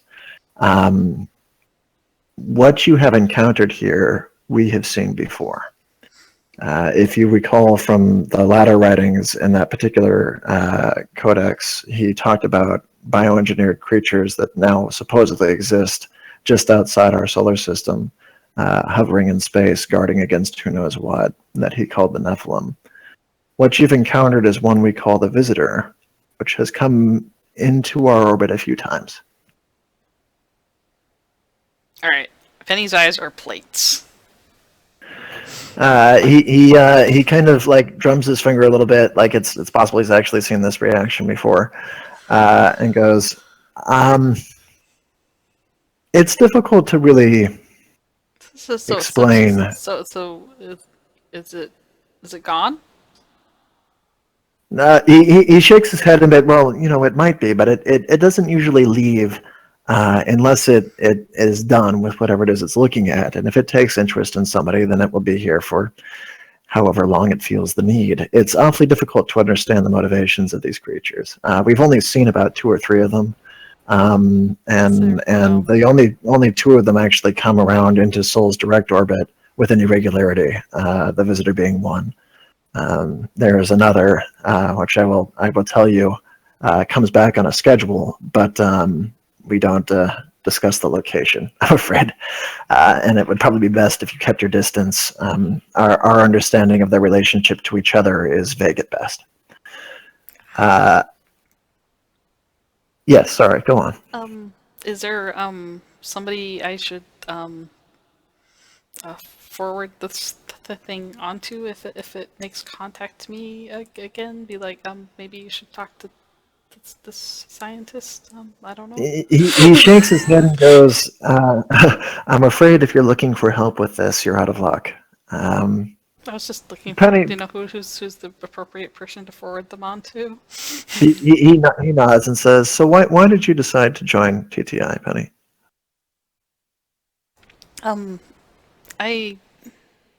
She kind of has that look, like she's almost caught off guard for a second, and she's thinking about it. And she goes, I didn't really fit in after the thing, and TTI is always very curious, and I liked that. My mother was a very curious person. I mean, what I know about her, she was, and I just I like to know things. It seemed like the best way to get to understand purpose. So it's primarily a pursuit of knowledge. Mm-hmm. He smiles a little bit and says, well, then I have good news for you. You are in direct contact with one of the most fascinating creatures to ever exist. Anything that you can gain from it, from your experiences with it, from your observations of it, they're all useful. Write everything down. Mm-hmm. Don't be afraid of offending it. I don't even know that it's capable of offense. Don't be afraid of harming it. I'm not even sure that it's capable of harm. Okay. Behave with it as you would anyone. The only thing that I can really tell you with certainty about the visitor is that it is utterly uninterested in what you have to say. You cannot influence its decisions. Its decisions are already made. It will not accept anything you say as fact until it checks it itself. It is primarily concerned with observing on its own. If you were to tell it that the penny you're holding drops to the floor when you let go, it wouldn't believe it until it witnessed it happen. So it's basically like a scientist. He nods and says primarily, yes. However, it decides what its motives are, and that is potentially problematic to you. Essentially, Penny, I can't promise you're going to survive this. I can't promise that your friends are going to survive this. I can't promise that anybody you've ever known is going to survive this. But I can tell you with certainty over the time that I've done it. He chuckles and says, well, it wouldn't matter if you did. Whatever decision it's going to make, it makes because it was already going to make it. You can't influence it. Nothing you say is of particular relevance. You are just a vessel toward its learning. And if you can learn in the meantime, then you will have knowledge that is akin to 1 in 17 billion people that nobody else has. We'd certainly love to have it. I just want to absolve you of any guilt. You have been chosen there's for the a sudden lottery. frown and a brow furrow of absolve of guilt. Do not be concerned if it seems as though something you've said or provoked causes it to do something dangerous or anything else. It was cosmic lottery, and I'm afraid that our own actions are mostly to just sort of coexist with it at the moment. Oh, okay. Is this? I mean, we don't know if it's. I mean, it might not. It might not be following me around, right? I mean, it's probably not doing that, right? He kind of looks over toward the reflective wall behind you, and the lack of a reflection in it, and sort of nods and says, "That wasn't always like that, right?" No, but I'm just. I mean, could that just have been a result of contact? He shrugs and says, "Unfortunately, I have no bloomin' idea." I mean, am I going to be able to go back to Keel and the base, the ship? I mean, the ship won't react, right? He nods and says, "What you have is a wild card, and as far as we've ever encountered with the visitor before, your actions are utterly meaningless to what it's choosing to do." My God. You will have the fortunate advantage of being in the middle of it, because it will likely come back to you on a regular basis, so that you can observe and learn in what is a truly unique situation. You will have the unfortunate circumstance of likely witnessing things you'd wish you'd never seen. Is it okay to tell the rest of the group? He kind of I mean, they're shakes his gonna. head. They're gonna be at risk too, right? No, he shakes his head and says, "No more than if it had decided to show up just on its own. Proximity is not really an issue for these creatures. The proximity between you and me is roughly akin to the proximity between you and the center of our galaxy. It's really not an issue of scale. Now, it may so happen that people you know or people you witness will get hurt because you're at the center of its particular existence at the moment. But again, what I wanted to tell you, I mean, here I am sitting having dinner with you, right? I'm just as much at risk." Mm-hmm. She nods. Well, I Basically, put you at risk. he chuckles and says, "Well, don't let it get you down." As though that ought to be fine. Penny is once again pondering the short joke. And he goes, "It will likely change you, either emotionally or physically. It has for the other people it's encountered, but they have survived. Some of them have survived." Well, this will be exciting at the very least. Can I ask something kind of as a personal request? Mm-hmm. I understand that our group lost all of our data. It seems to be gone, and it's probably not going to be recoverable ever. Is it possible that they can she kind of frowns and goes, "Is there I know I probably shouldn't have them because I'm not that person, but can you make sure that the data that I had submitted that you guys still do have that doesn't get lost?"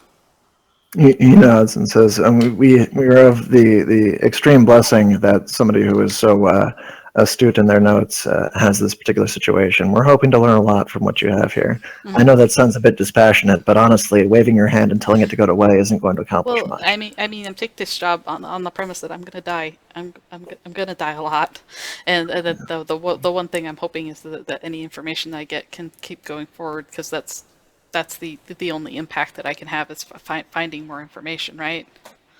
And He nods a little bit and says, "Well, having a little optimism is not necessarily a bad thing in this case, Penny, but I can assure you that if you do die, you will have died having lived a supremely unique life." Thanks. You have the vastness of scientific exploration ahead of you. She's gonna nod and go. I just mean, for my previous stuff, if you can make sure that it is of a great personal concern to me that 10 years of possible research and data is lost to the organization, and I want to make sure that at least carries on if it can. He nods and he kind of ponders a little bit and says, "If you ever run into it, you might ask." I guess. Thank you for the lovely dinners. Is there anything else? He shakes his head and says, "Not currently." Okay. Do you want me to tell? Do you want me? Should Keel and them know about this as well, or will they be privy? They've been. He's kind of shake his head and says, "Unfortunately, while Keel and Aiden are astute at my computer keeps falling asleep. Are astute at their jobs. They are rather fond of you and the rest of your crew, and I am concerned that their innate attempt to protect you is actually going to contribute to unnecessarily taxing emotions. Understood. I won't bring this up with the others unless it becomes pertinent. Can I use my own judgment? He nods and says, yes, and if you feel like you want to share it with them, you're welcome to. But think of it like standing in front of a boulder and the people next to you are wearing blindfolds. Either way, the boulder is coming. Do you take the blindfold off or do you leave it on? You can make your judgment on it. Okay. Thank you. I may at least talk to Tisa because I think she's got the more the logical minded of this. He nods and says, "I hope you enjoyed the food." But thank you. It was. Do tell BB not to modify the donuts anymore.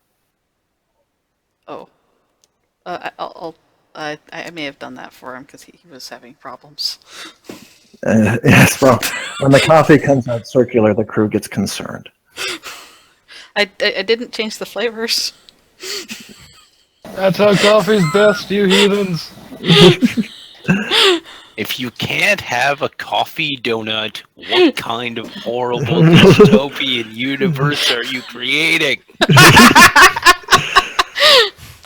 He'll let you on your way. All right, Benny will go wander off to find the rest of the group. Okay. As you walk down the hallway, you are petite. Do you walk on the ground level? Yeah, sure. Okay, you walk on the ground level. Never mind. I don't think there's anything down there that's particularly reflective. Well, actually, are there walkways for me here? No, I don't think so. Okay. Not necessarily. All right. Well, I am going to like reflexively take out my hollow locket and stare at my blank hollow locket for a minute before I put that back up. It appears to still be blank, but Yep. You see your face reflection in the surface of it. Kind of give myself a little wave. Tuck Mhm. it away again. Hey, I haven't seen my reflection in a while, right? Yep. It's still waving when you put it away. Yeah, I'm putting that away. Just gotta walk away now. Walk away now. Okay. Back up at the top level, you guys now have internet access for a period. Hooray! Internet. Sweet, I can finally turn off the data on my phone. I mean, Sending messages. Wi-Fi! Thank you, and trying to buy my fucking good book again. Okay. What message did you want to send to them? Just inquiring whether they had seen news reports about me. Okay, you actually have yours is going to beep with an email, basically, Shit. from them. Okay, open. It would be Aiden looking at the screen, kind of wringing his hands, going, "So, I hope the mission is going well. We haven't heard from you guys in a while. That's usually kind of, I mean, that's not all that usual. Honestly, a lot of people check our emails.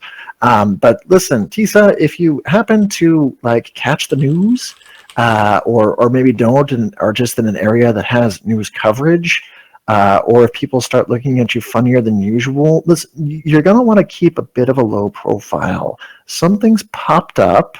I don't really think we want to dwell on it too hard just now, but there may be some rampant rumor about you perhaps pressing a button that like blew up the building that you guys were all in. Now, it's working off nothing but conjecture, so I don't want you to worry about it too much. And as far as we know, you are innocent of any wrongdoing. But be aware of that. Here's the link. I hope you guys are doing well. Bye-bye. And it basically has a link to the newscast that you would see. At much the same time. Want to avoid the news, but just in case, here's the news. Yeah, pretty much. Yeah, this is a typical of his stuff. Aiden and Gil are like that. We love them though. There are emails that go off to everybody else as well. That says, and this one's actually from Keo that goes to the other people. And those of you who want to check it will get a video of slightly less panic going. So we have a situation that's arising of incomplete reports that are emerging after the building destruction that claimed most of you. It seems that footage has been found from a camera up high indicating what appears to be Tisa on the roof. And wild conjecture is being flown around as to her possibly being responsible for the building's destruction. This is probably going to pose issues if she's seen in public. Do what you can to minimize her exposure if you end up on any place heavily populated. Penny is going to look at that and sigh. Action's going with him. Kind of. Also, nod. she found out that she's got messages from Keel and Aiden, and she's actually kind of excited to get a message. And she has to stop the urge to send them a message back and go, "Why didn't you respond about my freaking report?" Do it anyway. Glancing up at the others. So, you all get some nice emails? I've got an email, yes. Toberius is just furiously typing away and just like, send. In conclusion, I am very upset with your manager's tone. Did not appreciate hateful letters signed.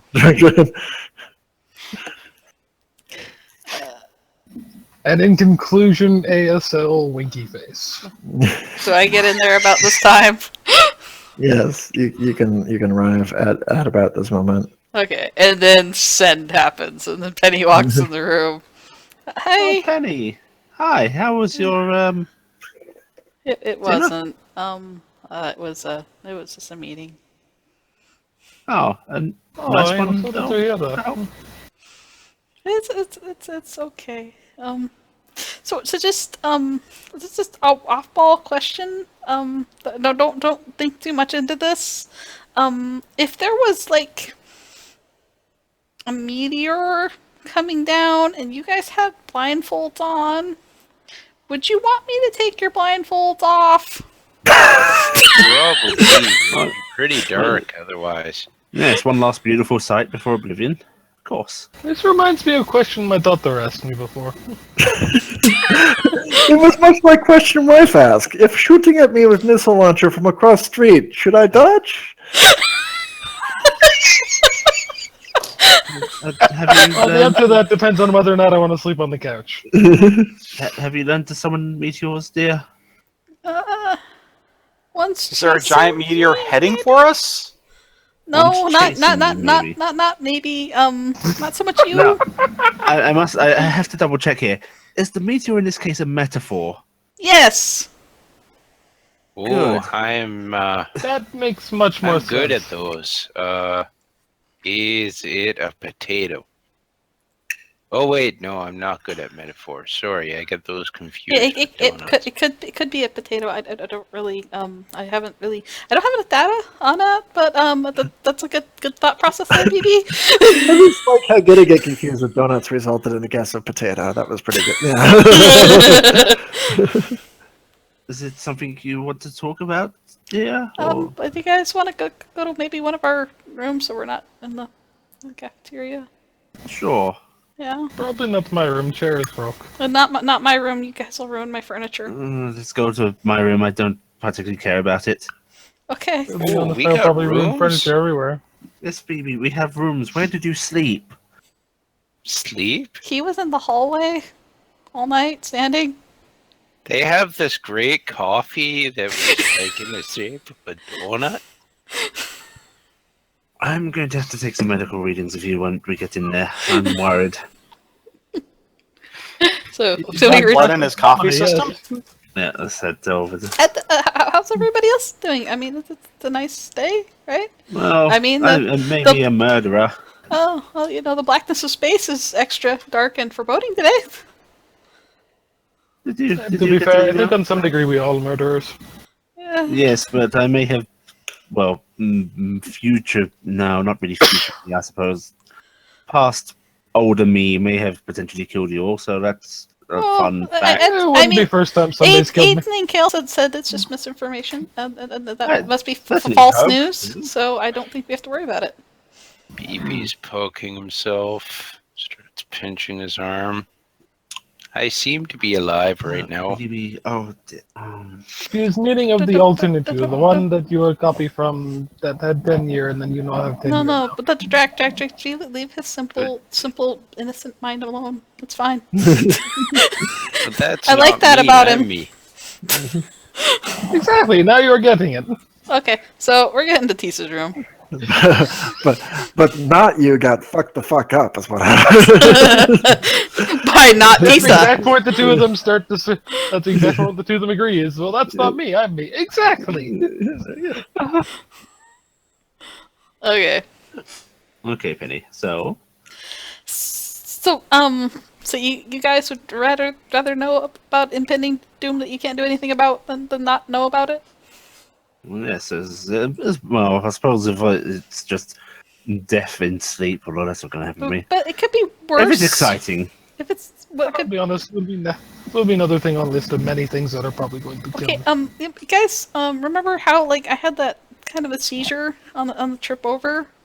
yes, the one that And then worried me quite I've severely. been kind of having some issues with my stuff. Mhm.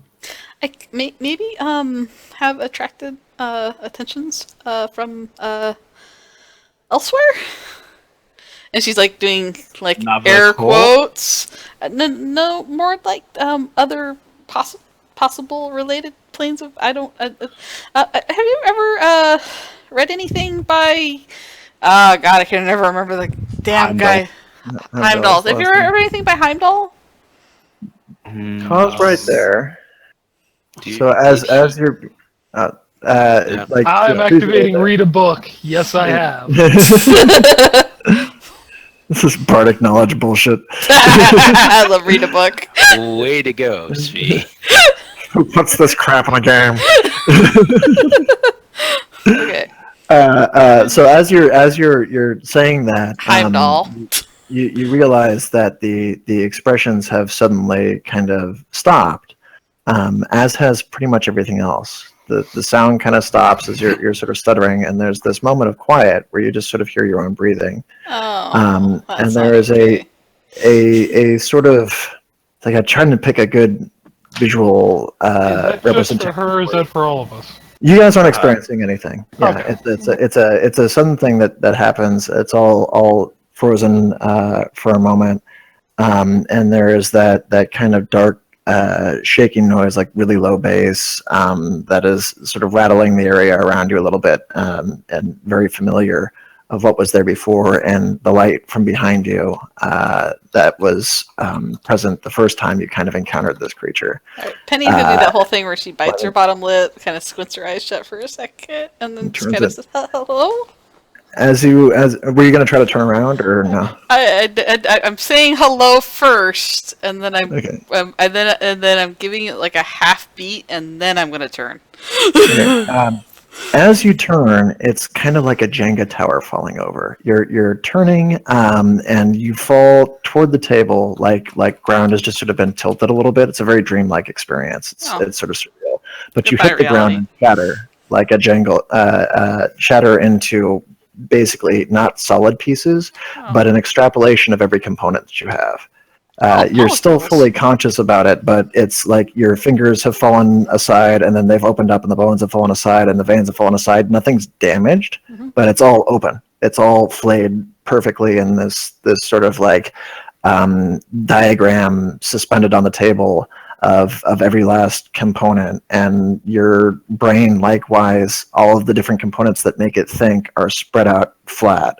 And you have this sort of otherworldly experience of viewing it all and seeing how a thought from one end of it would travel to the other end of it, and back This is before like the it's- coolest thing ever, and it's just gonna start like lighting up like excited thoughts because it's like it's extremely disorienting, but extremely graphic at the same time. Yeah.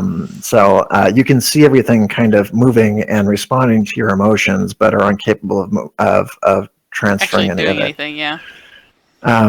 What you see is a view of yourself, as though your consciousness has been placed on the ceiling, and there was a hand with too many fingers that just sort of grabbed it like gossamer from your brain and put it up. Just sort of, toss it up here because it isn't being used right now. Man. And places it up on the ceiling, and you don't see the entirety of its body or anything like that. You just kind of catch this very sort of elegant, long and dexterous hand that placed your consciousness up above the body, and that traces a finger down through the sort of mess that is the brain, and stops for a moment and says, "Different." And then you're suddenly pulled back together, and that's it. You're sitting back on the table, and they're in front of you waiting. So, have you heard the voices of what? What? What? The what? No, that's you were mid sentence again. Yeah, if I was saying, you you had just heard finished anything that about sentence. Heimdall, and I'm just like, and then Yeah. all of a sudden it's like sudden like sweat, and the eyes have gone to like dots. Heimdall, some TTI crackpot, wasn't he? Never read his work. You guys, did you You no see longer that? have a stutter. Did you guys see anything that just happened? Because that was completely, totally nuts. You have no idea what just happened. That was like the weirdest thing. Sev, being from a grotto, would I have a little better insight on this guy? Not unless it was specifically angled toward him. But any of you can just kind of roll protocol and TTI to see if you've heard of it. I'm just choosing to say she's heard of him, but never read his work. Actually, did you say she suddenly has no stutter? Yeah, No stutter. it appears to be Okay. gone.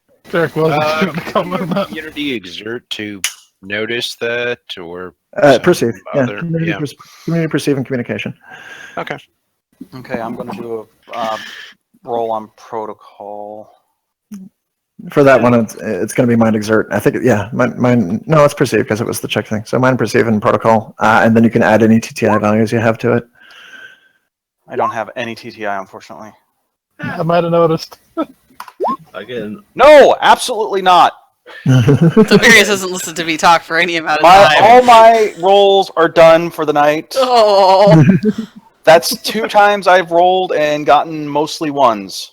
right, my 1 doesn't auto cancel, and I get an auto 8, and then Okay. a 10. So bam. Yeah, I got an 8 or 9.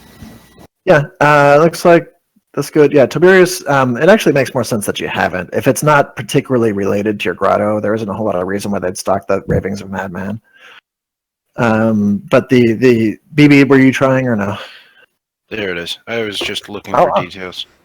There you go. Nice. Yeah, so you actually have 2. Although you'll have to decide how much that actually means to him. But basically, this was a guy I think who he was rolling to We notice were the rolling stutter from the loss. stutter Yeah. notice. Oh, okay. Yeah. Yeah. Yeah. I think that's what me, Tisa, and BB were all rolling for. Oh, okay. Sorry. Tiberius, were Yeah. you rolling for knowledge? Toberius is completely oblivious right now. And I was going to bullshit that one of Drax's kids did a dissertation on the guy in school, and that's the only reason he said the name. Okay. So yeah, it looks like most of you can at least tell that that her voice patterns have changed.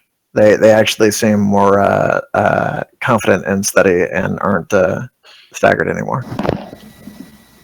Did you guys seriously not see that? Because, I mean, everything just kind of paused, and you guys got really quiet, and I couldn't tell if you guys were seeing the same thing I was, and there was this whole, like situation where everything just kind of got spread out, and then he was, like, playing around in the brain pan, and he was really... Did you see him? Calmly. I Yeah? didn't see anything there. I am very impressed. That is the longest I have seen you go without a stutter. Very What good. are you talking about? You're You not not were stuttering. stutter. speaking differently, you know. Oh. That's what he meant. Okay, so anyway, I'm gonna try and get this out quick because I don't know what all's gonna happen. I'll go into what just happened maybe in a minute. I gotta write a report.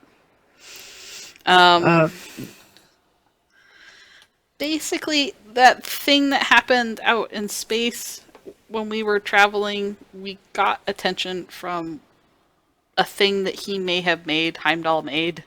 I mean, he's a crackpot, but he made some stuff. And it's a kind of transcendent creature. Very, very powerful. and basically, I don't know what it's going to do. We don't know what it's going to do, or when it's going to stop, or anything like that. There's no way to stop whatever it decides it wants to do. There's no way to reason with it, barter with it. It has made its decisions already for whatever it's decided it's going to happen. I'm basically going along for the ride and being asked to document this as much as I can.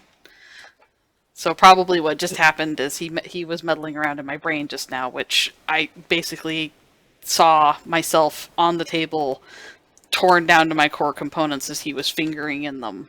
And I have a feeling that kind of thing might happen sometimes. But the main thing is I wanted you guys to know, because it could be possible that it could affect you guys.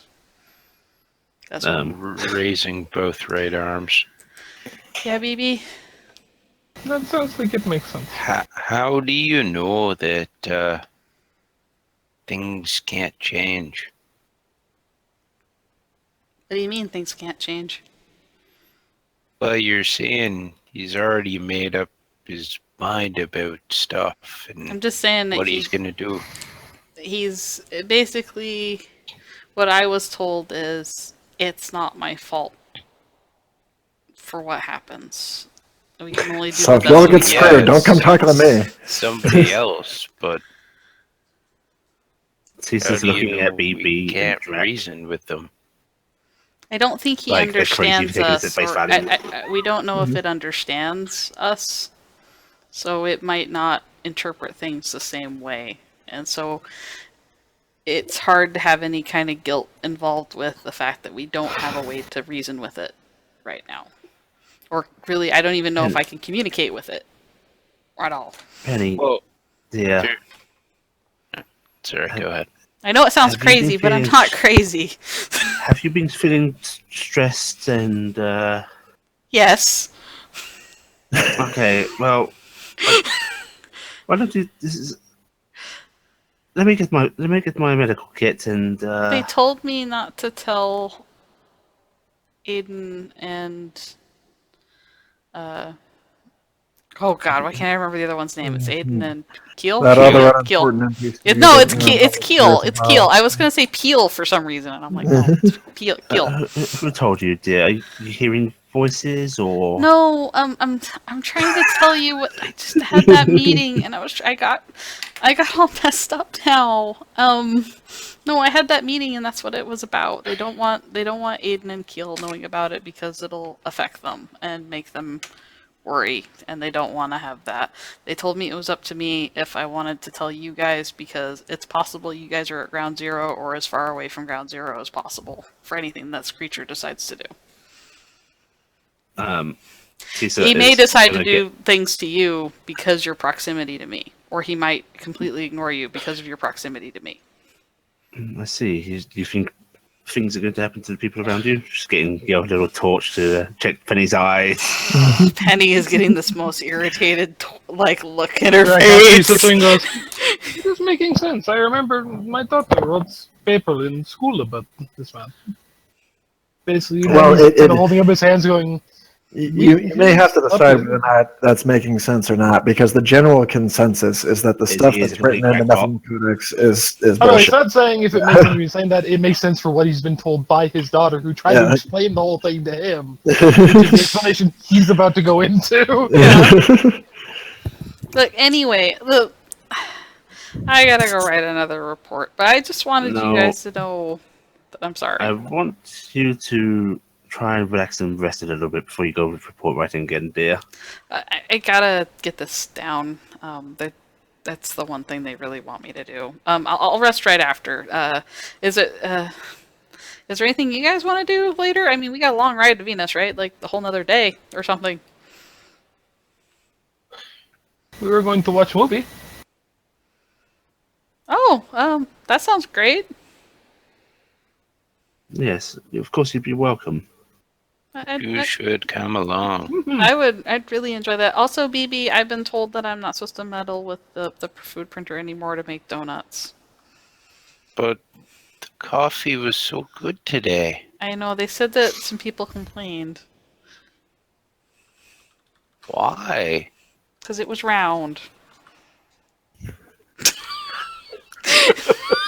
Why? They're shapist. I don't understand. Okay, well, Penny's gonna go. Okay, well, that's all I had to tell you guys. And wow, not stuttering makes things go a lot faster. It's usual consensus. Wow. That is weird. Okay, I gotta go write this down. Actually, she's already got her toggle out, and she's writing like mad as she walks out. Tisa follows her, Gaze follows Penny leaving, looking very concerned. Is she gonna be okay? Oh no, that feels like a well, not mild, but a breakdown. I'm going to see if I can get a appointment to have a word with a dinner date.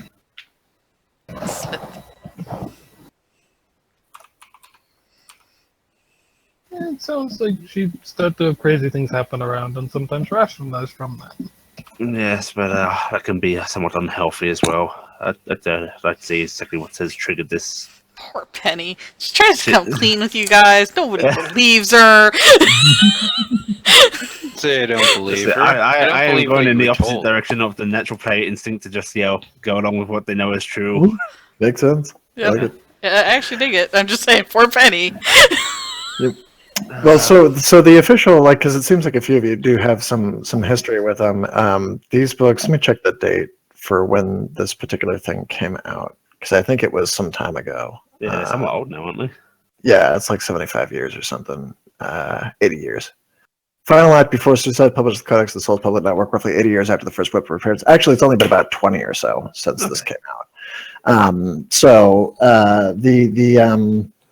The tomes that were put out are basically books from some guy who kind of self-declared himself to be a expert on transcendent theorem and stuff like that. It includes a whole lot of vernacular that is difficult to follow if you weren't in the field, and there's a whole lot of stuff that just doesn't make any sense. Pages and pages of just garbled ravings. Sometimes they actually make coherent thoughts, but most of the time it's just combinations of words and letters and unfortunate stuff. But for the parts that are coherent, they describe in great detail a whole lot of different theories about transcendence and the creatures and the way things function, most of which seem a little on the esoteric and magical side for Soul's common taste, wherein science has been the explanation for everything for a long time. And he's talking about a lot of things that kind of go beyond what is mathematically describable. It's like if Stephen Hawking met the Fornic manuscript and so on. Yeah, so it's generally, and then the claims that he makes at the end are all kind of perceived as like this was just a goofball who happened to write compellingly. So there's a whole lot of there's some pop culture that surrounded it from time to time. There are cults that sort of look into it, but the stuff that he describes is so far beyond what current technology should be able to produce that mimicking it is awfully tough to do unless you're specialized. But he claims that he created a series of different bioprobes, about 12 of them, that are akin to divine entities and disperse them about the solar system, that they've actually traveled out into the rim and are very far away at this point. But they ought to be detectable, and they haven't been, and they ought to be something that can be encountered, and nothing's really come back about them or anything like that. So, and also there's been no real indication that something of this scale or power is even creatable. So it's mostly perceived as silliness. Yeah. Well, Tisa's going to see if she can get an appointment with Benjamin. It seems to be possible. He says he will see you at earliest convenience, which can be before or after your movie, if you want to do that.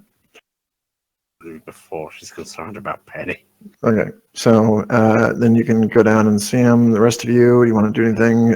Do you want to do anything craft related or like purchase related? Because you guys have some facilities here. Until we got to Venus before we could do that. No, you've got a crafting station here on the ship. if you want to actually build anything. And there is a buy spot here that would get you most of your equipment unless it's really specialized.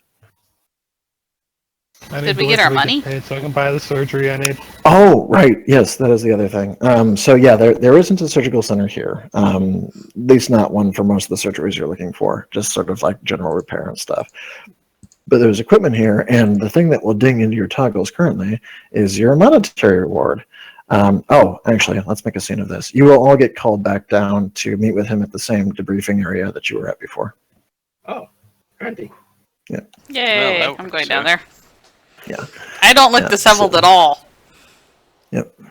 It looks a little so he will be there waiting for you all when you show up, and he waves a little bit, and I'm basically like says, sitting there typing as you guys walk in, and then I just hit like that enter, like send, and you hear like that ping going right to Smith's things like, you have new mail. And he goes, all right, great. We have finished the search of the area down below. Unfortunately, we were unable to find John Doe. I believe he's probably a casualty of the secondary event that occurred down there. My apologies if you became friends over the course of your mission. But there has been no sign of him. He may have actually been an eruption point, as it seems like there is an awful lot of mass centered around his particular building. So he says, but on the upside, everything has been confirmed for the on the joyous part, if he didn't actually turn into a giant flesh monster, everything concerned with your job seems to have gone through, and I believe we can actually put to use those graphics that Toberius was able to pick up. So I've gone ahead and forwarded your rewards to your accounts, as well as additional credit for damages and harm or combat pay. Went through. Marvelous. So if you look down at your toggles, you'll see that you all have 800. Shiny. Ooh. That came out of that. Yeah, so you're welcome to use that here. Unfortunately, our ship's surgical centers are mostly for repair. So if you were looking to get something more elaborate, you may want to wait until we get to Venus, but we can drop off near a large surgical center once we come in. Our materials bay is capable of producing most major products, especially if you're looking to upgrade your weaponry. So feel free. Oh, I'm going to go shopping. Marvelous. And I'm going to go... Mr. Smith, I just sent you a very extensive report. I think you'll find rather important. Oh, great. Thank you. Sorry, come again? I said I just sent you a very extensive report, sir, about some things that I think you will find very interesting, and I hope that you can get back to me on that. Yes, you did. Very clearly. He nods a little and says, "I'll look into it. Thank you."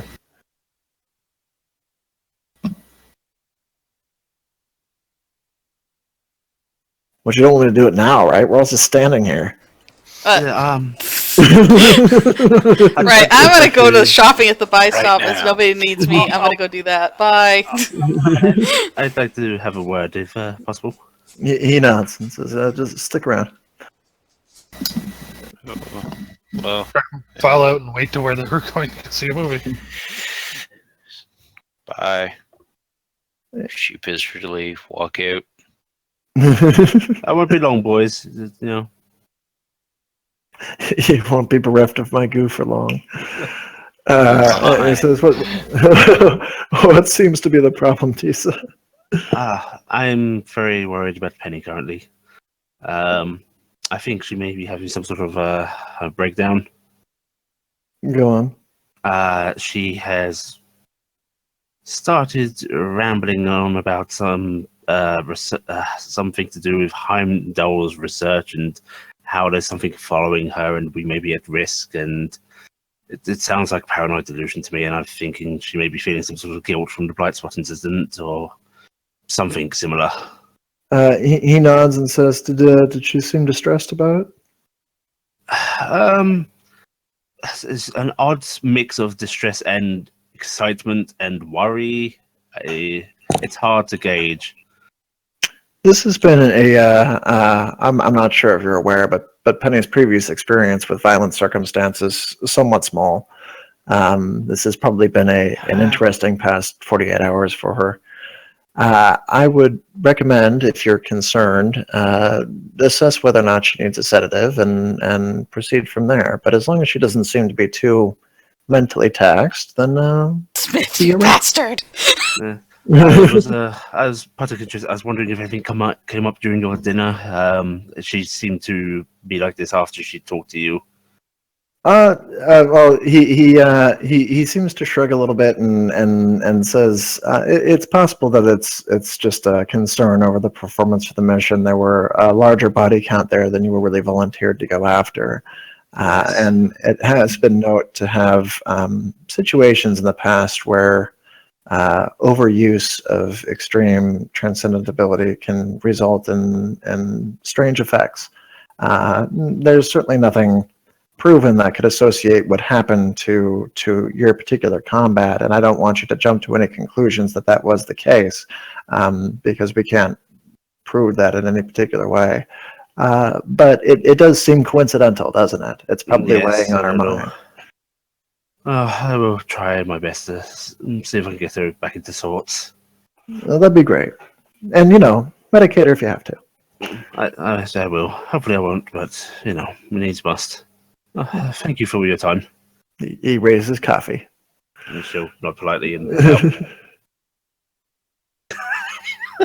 That bastard!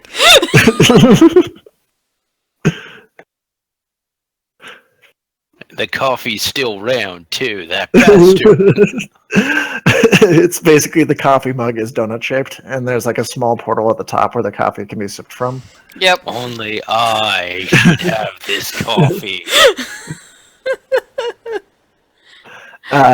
You guys can go shopping or go to your movie. I'm just gonna hand wave that I go shopping because it's just printing stuff out, right? Yeah. You can kind of decide what it is you want to get though, because you've got your. All right. I want to get a death mark.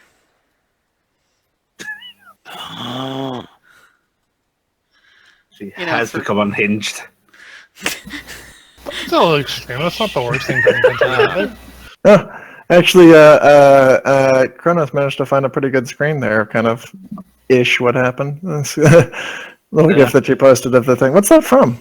Is that like The Darkness or something? Looks kind of familiar. It's a new game coming about, I think. Yeah, it's actually a new game. Just coincidentally. It's new. Actually, the scene that I was thinking of, so I didn't know if any of you had seen The Arrival or not. I haven't seen it yet. I have not, yeah. Yeah, so it wouldn't have gone through. It was just a neat sequence in which a creature that is too large for the building that it's in was somehow still in the building, and the building was deformed to shape for it, and they did a nice job of it. It was creepy and overwhelming. Sweet. Tisa will actually probably excuse herself from movie seeing and ask Penny if she can come along shopping. Needs to pick up a few things. I'm already shopping. And I'm going to the movie right after. Give you company. Don't you want to go to the movie? I mean, the movie sounds like it's going to be so much fun. Oh, we'll make it, I'm sure. Don't you want to see the movie? Yeah, nice and relaxing, a good time. Yeah, I'd like to see the movie. I haven't really had. I mean, this is my. Why would I not want to see the movie? Of course, I want to see the movie. What do you? Don't you want to see the movie? I've been to many movies with many friends before. I don't know what you're talking about. Do we used to see the Do we meet there, or do we go there together? I mean, what's the proper etiquette? What else we could end up seeing the wrong movie?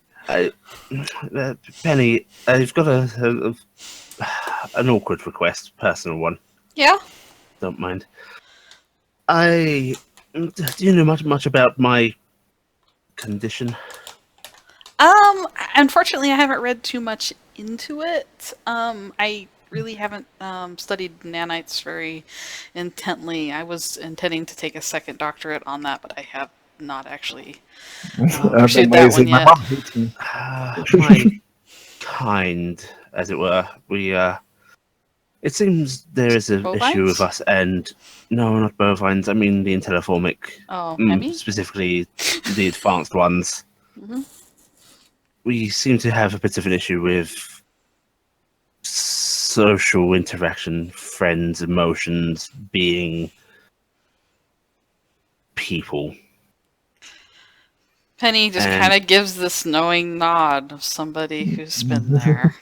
And I've been reading the works of our departed team member, and it recommends that I try and recapture some of that before it's too late, perhaps.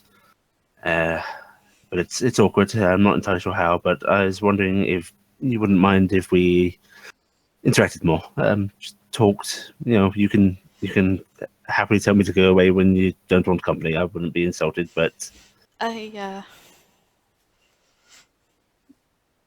need some help, basically.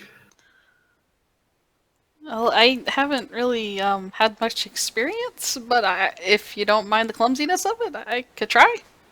Well, I think I'd appreciate it. Clumsiness may put me at ease. I'm sure I'll be quite clumsy myself. I return. Welcome back.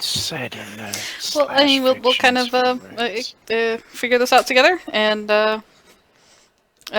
I look forward to taking many notes. Yes. No, it's always handy. Yeah, I'm sure that's how most people make friends, isn't it? As far as I remember from the Hollow films, I used to watch a lot of those as a child, by the way. I've seen almost all of them. Anyway, most friendships involve, let me see. Oh, Magic. wait, I have a note. I have a pad here. Wait. She can open up her toggle case, and she's like hitting it up. Okay. Keys to friendship. Step 1, eating together. Been working on that one. Okay, step 2, hijinks.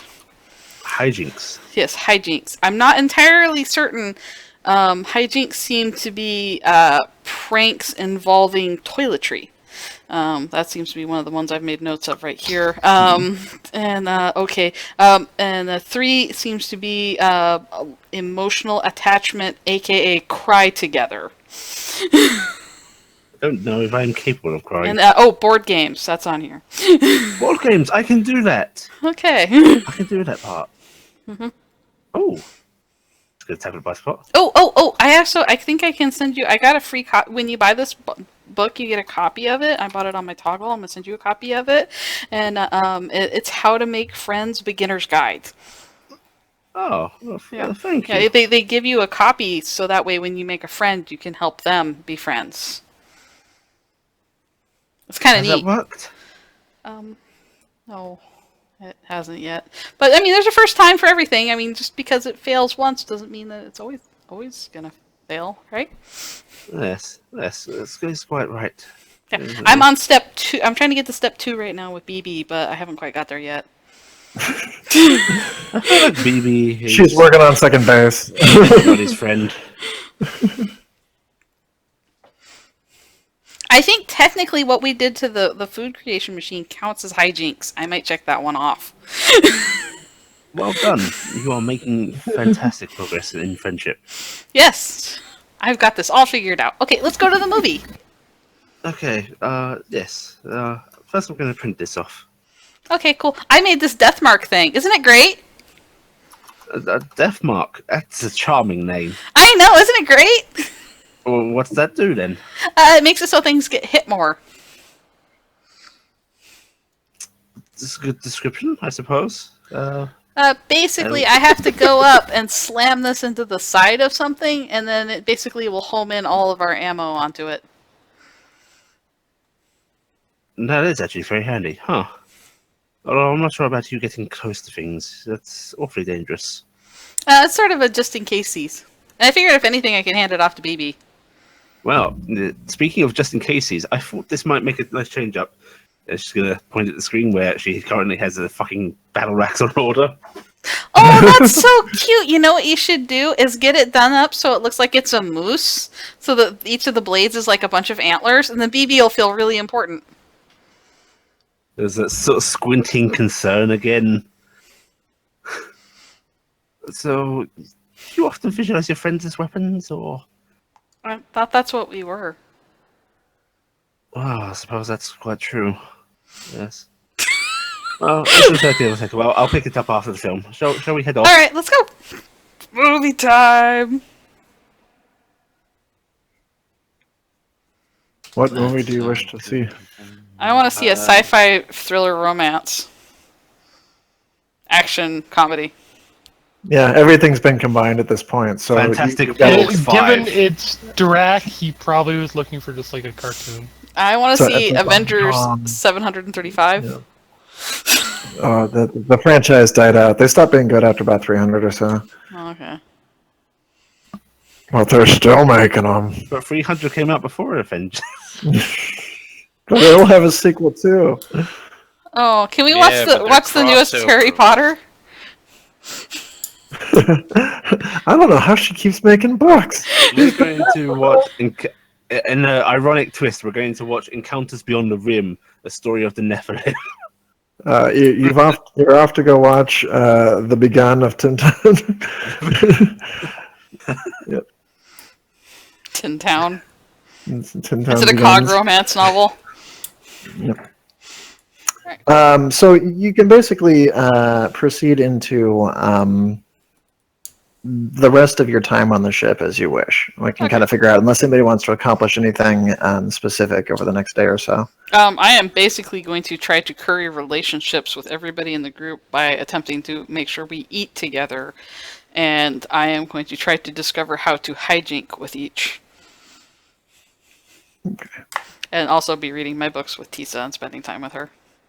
Tisa will be try to be friendly in her horribly awkward way, and also keep an eye on Penny and ponder when she needs to be sedated. It's very hard to tell. Penny's occasionally going to spend some time staring at her lack of reflection.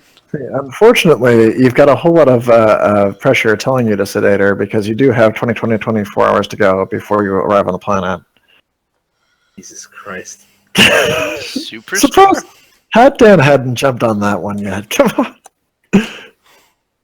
I want to be sedated. I want to be Well, maybe it's because I respect the Ramones too much to make Well, that reference. People respect the remark. Sounds like a personal problem. Yeah, I don't respect the Ramones at all. I said maybe. Oh, can I do my my weird little thing where I feel the hooky spooky of the area? Yes. I will try to do that. Well, only if you turn yourself around. Do you actually want me to That's what roll it's it? all about. Or Where, is it just- where and when do you want to go about this? after the movie when I'm in my quarters. Okay. After you chase Tisa out because she's Yeah, after like "Are you Tisa, I'm going to okay? bed, and then I'll be like, Did you want something to help you sleep? or- "No, I'm good. Thank you. Doing great. Okay, Actually, you I just feel call really me good. if you need anything. I dear. know. I you're right next door. Yeah. It's right next door, she says, and probably just spending the rest of the night outside in the corridor. Moving around like a lost puppy. Poor Lisa. Do you want me to come watch you sleep? I can watch you sleep. Okay, so I need to do a roll, don't I? Yes, you do need to do. I need to do a roll. What roll do I need to do? Community, perceive, and search. So that'll be a 3 d12 plus 4. That's not bad. There is a voice that you hear going, "What are you looking for?"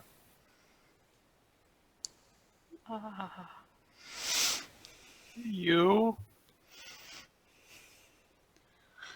I was just curious who was there. And there's no response after that. Okay.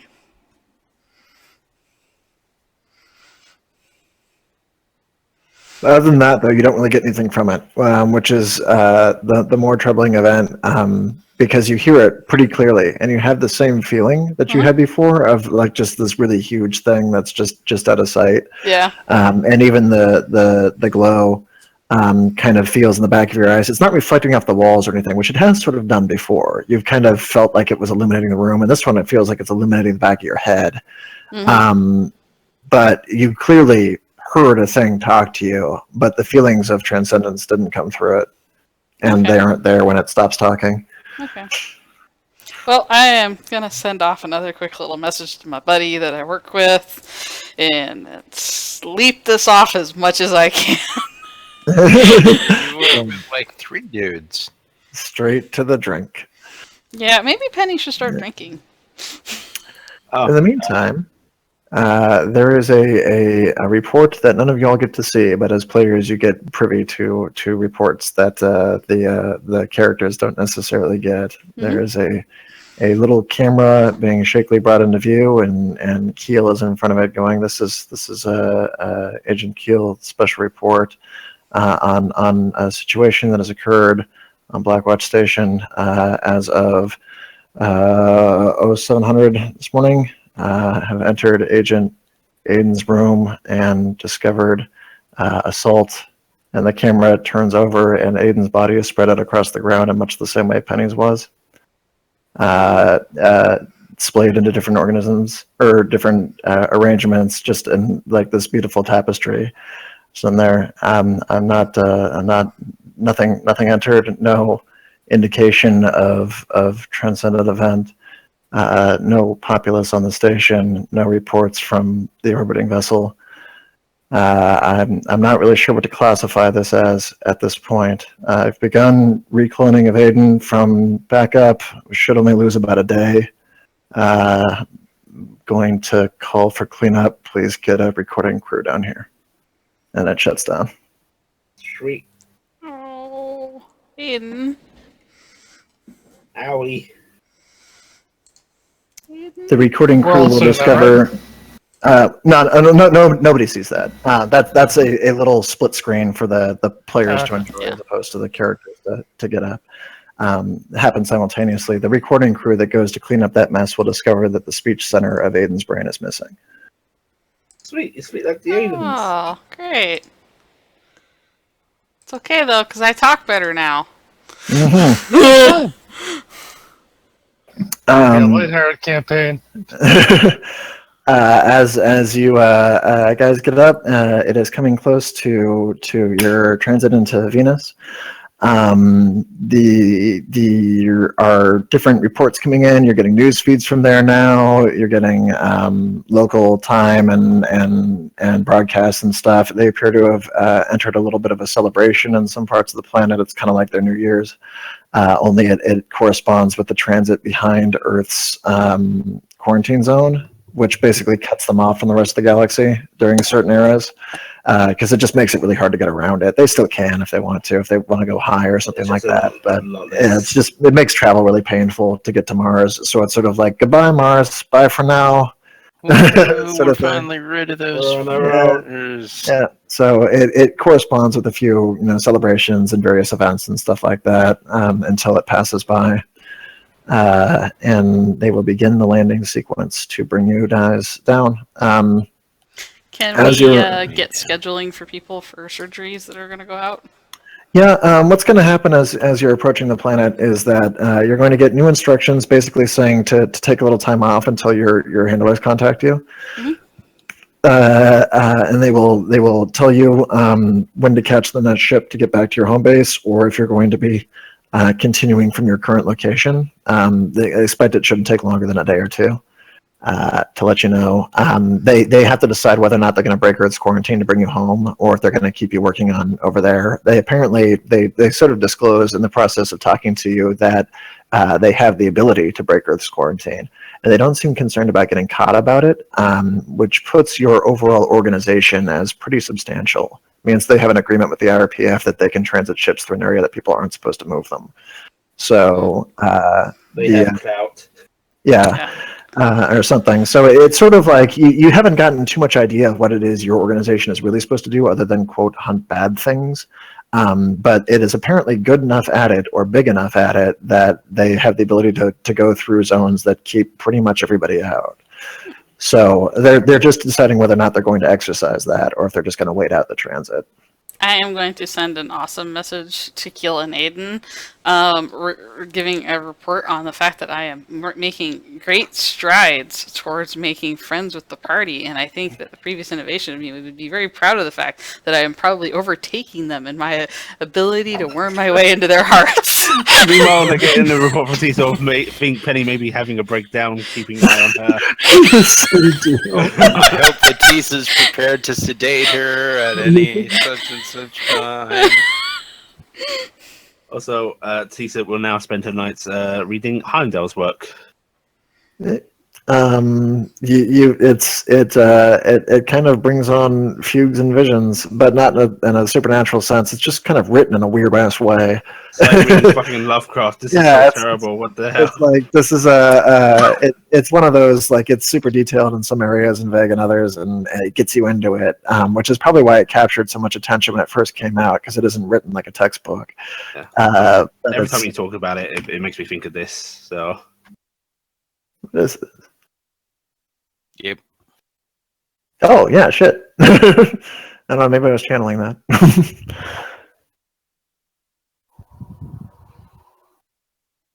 Oh, that's really cool.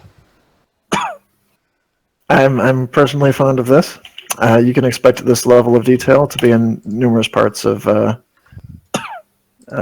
god, really? Yeah, it linked in. Yeah. Don't worry. Okay. There you go. Beautiful. Yeah. You can expect that level of detail to be in several parts. That's awesome. Pretty good. I had to show it. I even showed the wiki page really quick when I opened it. Yeah, Penny's just like excited to get on world again. What we're looking at is the world's first monster manual. It's all plant life because they hadn't really discovered monsters yet. But this is just somebody's D&D game, is what. So you went Plants through a field of are dandelions. monstrous. Yep. So yeah, you're basically waiting, and we'll have your opportunity for your beach episode soon. If anybody wants to figure out their actual character respecs, now is a good time to do it.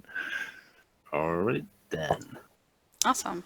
And what are people doing, and what is their reasoning for doing so? Just so that we know what's different. Personally, no real changes with me. Drop the extra arms because don't need them. Picked up physical enhancement to get back the now lost strength from Teleformic. And I have also made myself fairly proficient with melee just to cover some weaknesses. I'm getting the Be Real Huge surgery, because Be Real Huge. Be real huge surgery. So the next time you guys see him, he will be real huge. 15 feet tall. It's real huge. I know Super you. big. You're famous. Did you change your hair? Something would be different. And Tisa, was anybody else getting different surgeries, or? Well, I've changed up certifications. Okay. And Or other weaponry or anything like that. I'm buying modifications for my weapon. Okay. But I kind of like the weapon. Right. Doesn't do And they great can- damage, but kinda like I the need to weapon. look to see how much one of the surgeries is. I'm pretty sure I can't get it. I am going to get a reclaim while I'm there because I qualify for one. But Which don't think I can surgery, get by this the way? Huh? Which surgery? Since I got the pages open. I'm scrolling. I want the one with the cool levitate weaponry. I want that one. I don't think I can get that one yet. I think it's too expensive. I'll look though. I'm not getting any surgeries because I can't. All my stuff was just basically. Ooh, retcons to wait, make, no, how we she just was. got 800 credits, right? Yeah. Yep. Oh, screw it. I might not get the Nethmark. I'm gonna get the push frame network.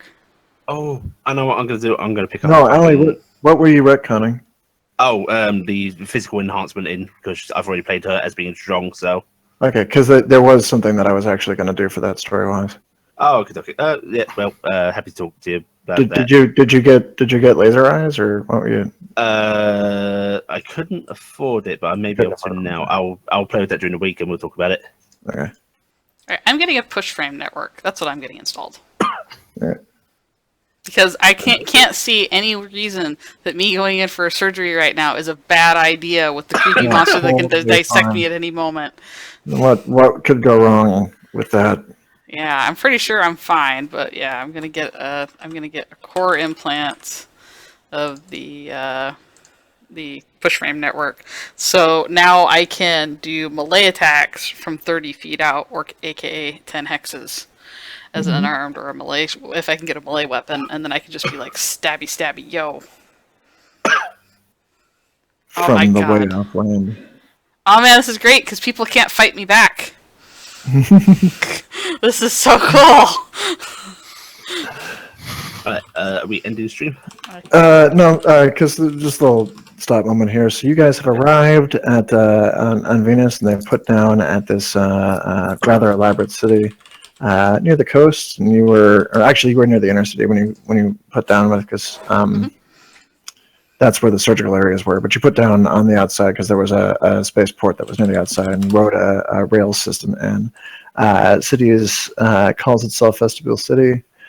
And has a sort of foggy coastline that looks a little on the foreboding side. It's all right during the day, but toward the evenings is murky and just a little unpleasant looking, and foggy and stuff like that.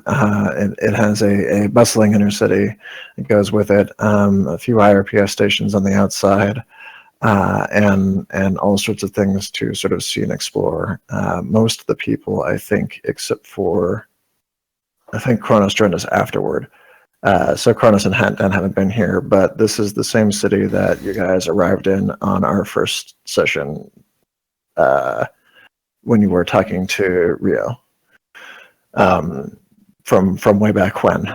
So you have arrived at a similar locale, and as you are driving around there wouldn't be anything specifically located on there. You can actually pass by the same IRPS station as you were taking the rail system in, that about 10 years ago, a certain tar was guided by a strange space fox in to kill a man. And it also came under attack by a bioprobe thing. That was at the dress shop nearby, which has actually come back into being and been repurchased a few times. So there's a new dress shop over there. And somewhere in this city, there is a hyena named Arnie who has started a family of small rodents. My God. I wouldn't call those rodents. I would. Very, very bitey golden retrievers. Yeah, so there's a retriever and a hyena that he had, and he is apparently still living here. So there may be the opportunity to go visit him at some point, or we'll run into his wife, who still works at the police office. So you guys will be put up for the evening in a hotel near the inner city, not far away from where Russell used to stay, but not in the same building. Actually, we'll put you in the same one that Tankard nearly got blown up in not too long ago. And where we is it going to be the one where you killed Arnie's date? We killed Arnie's date in this particular hotel. You were in it. It's under new ownership. It's been about 10 years, but it's still not the greatest in the world. And that is where you can stay for now. Okay, I had one question. With the push frame network, do I have to use small weapons? I think it has the same strength rating that like you do. Okay, so, yeah. cool. So I'll have to get tiny little weapons. Okay. Yeah. Awesome. All right, and should I cut off the stream now? Yeah. Bye-bye, y'all. Bye-bye, everybody. Bye, everybody. So long. Dodos. No. Oh, XP.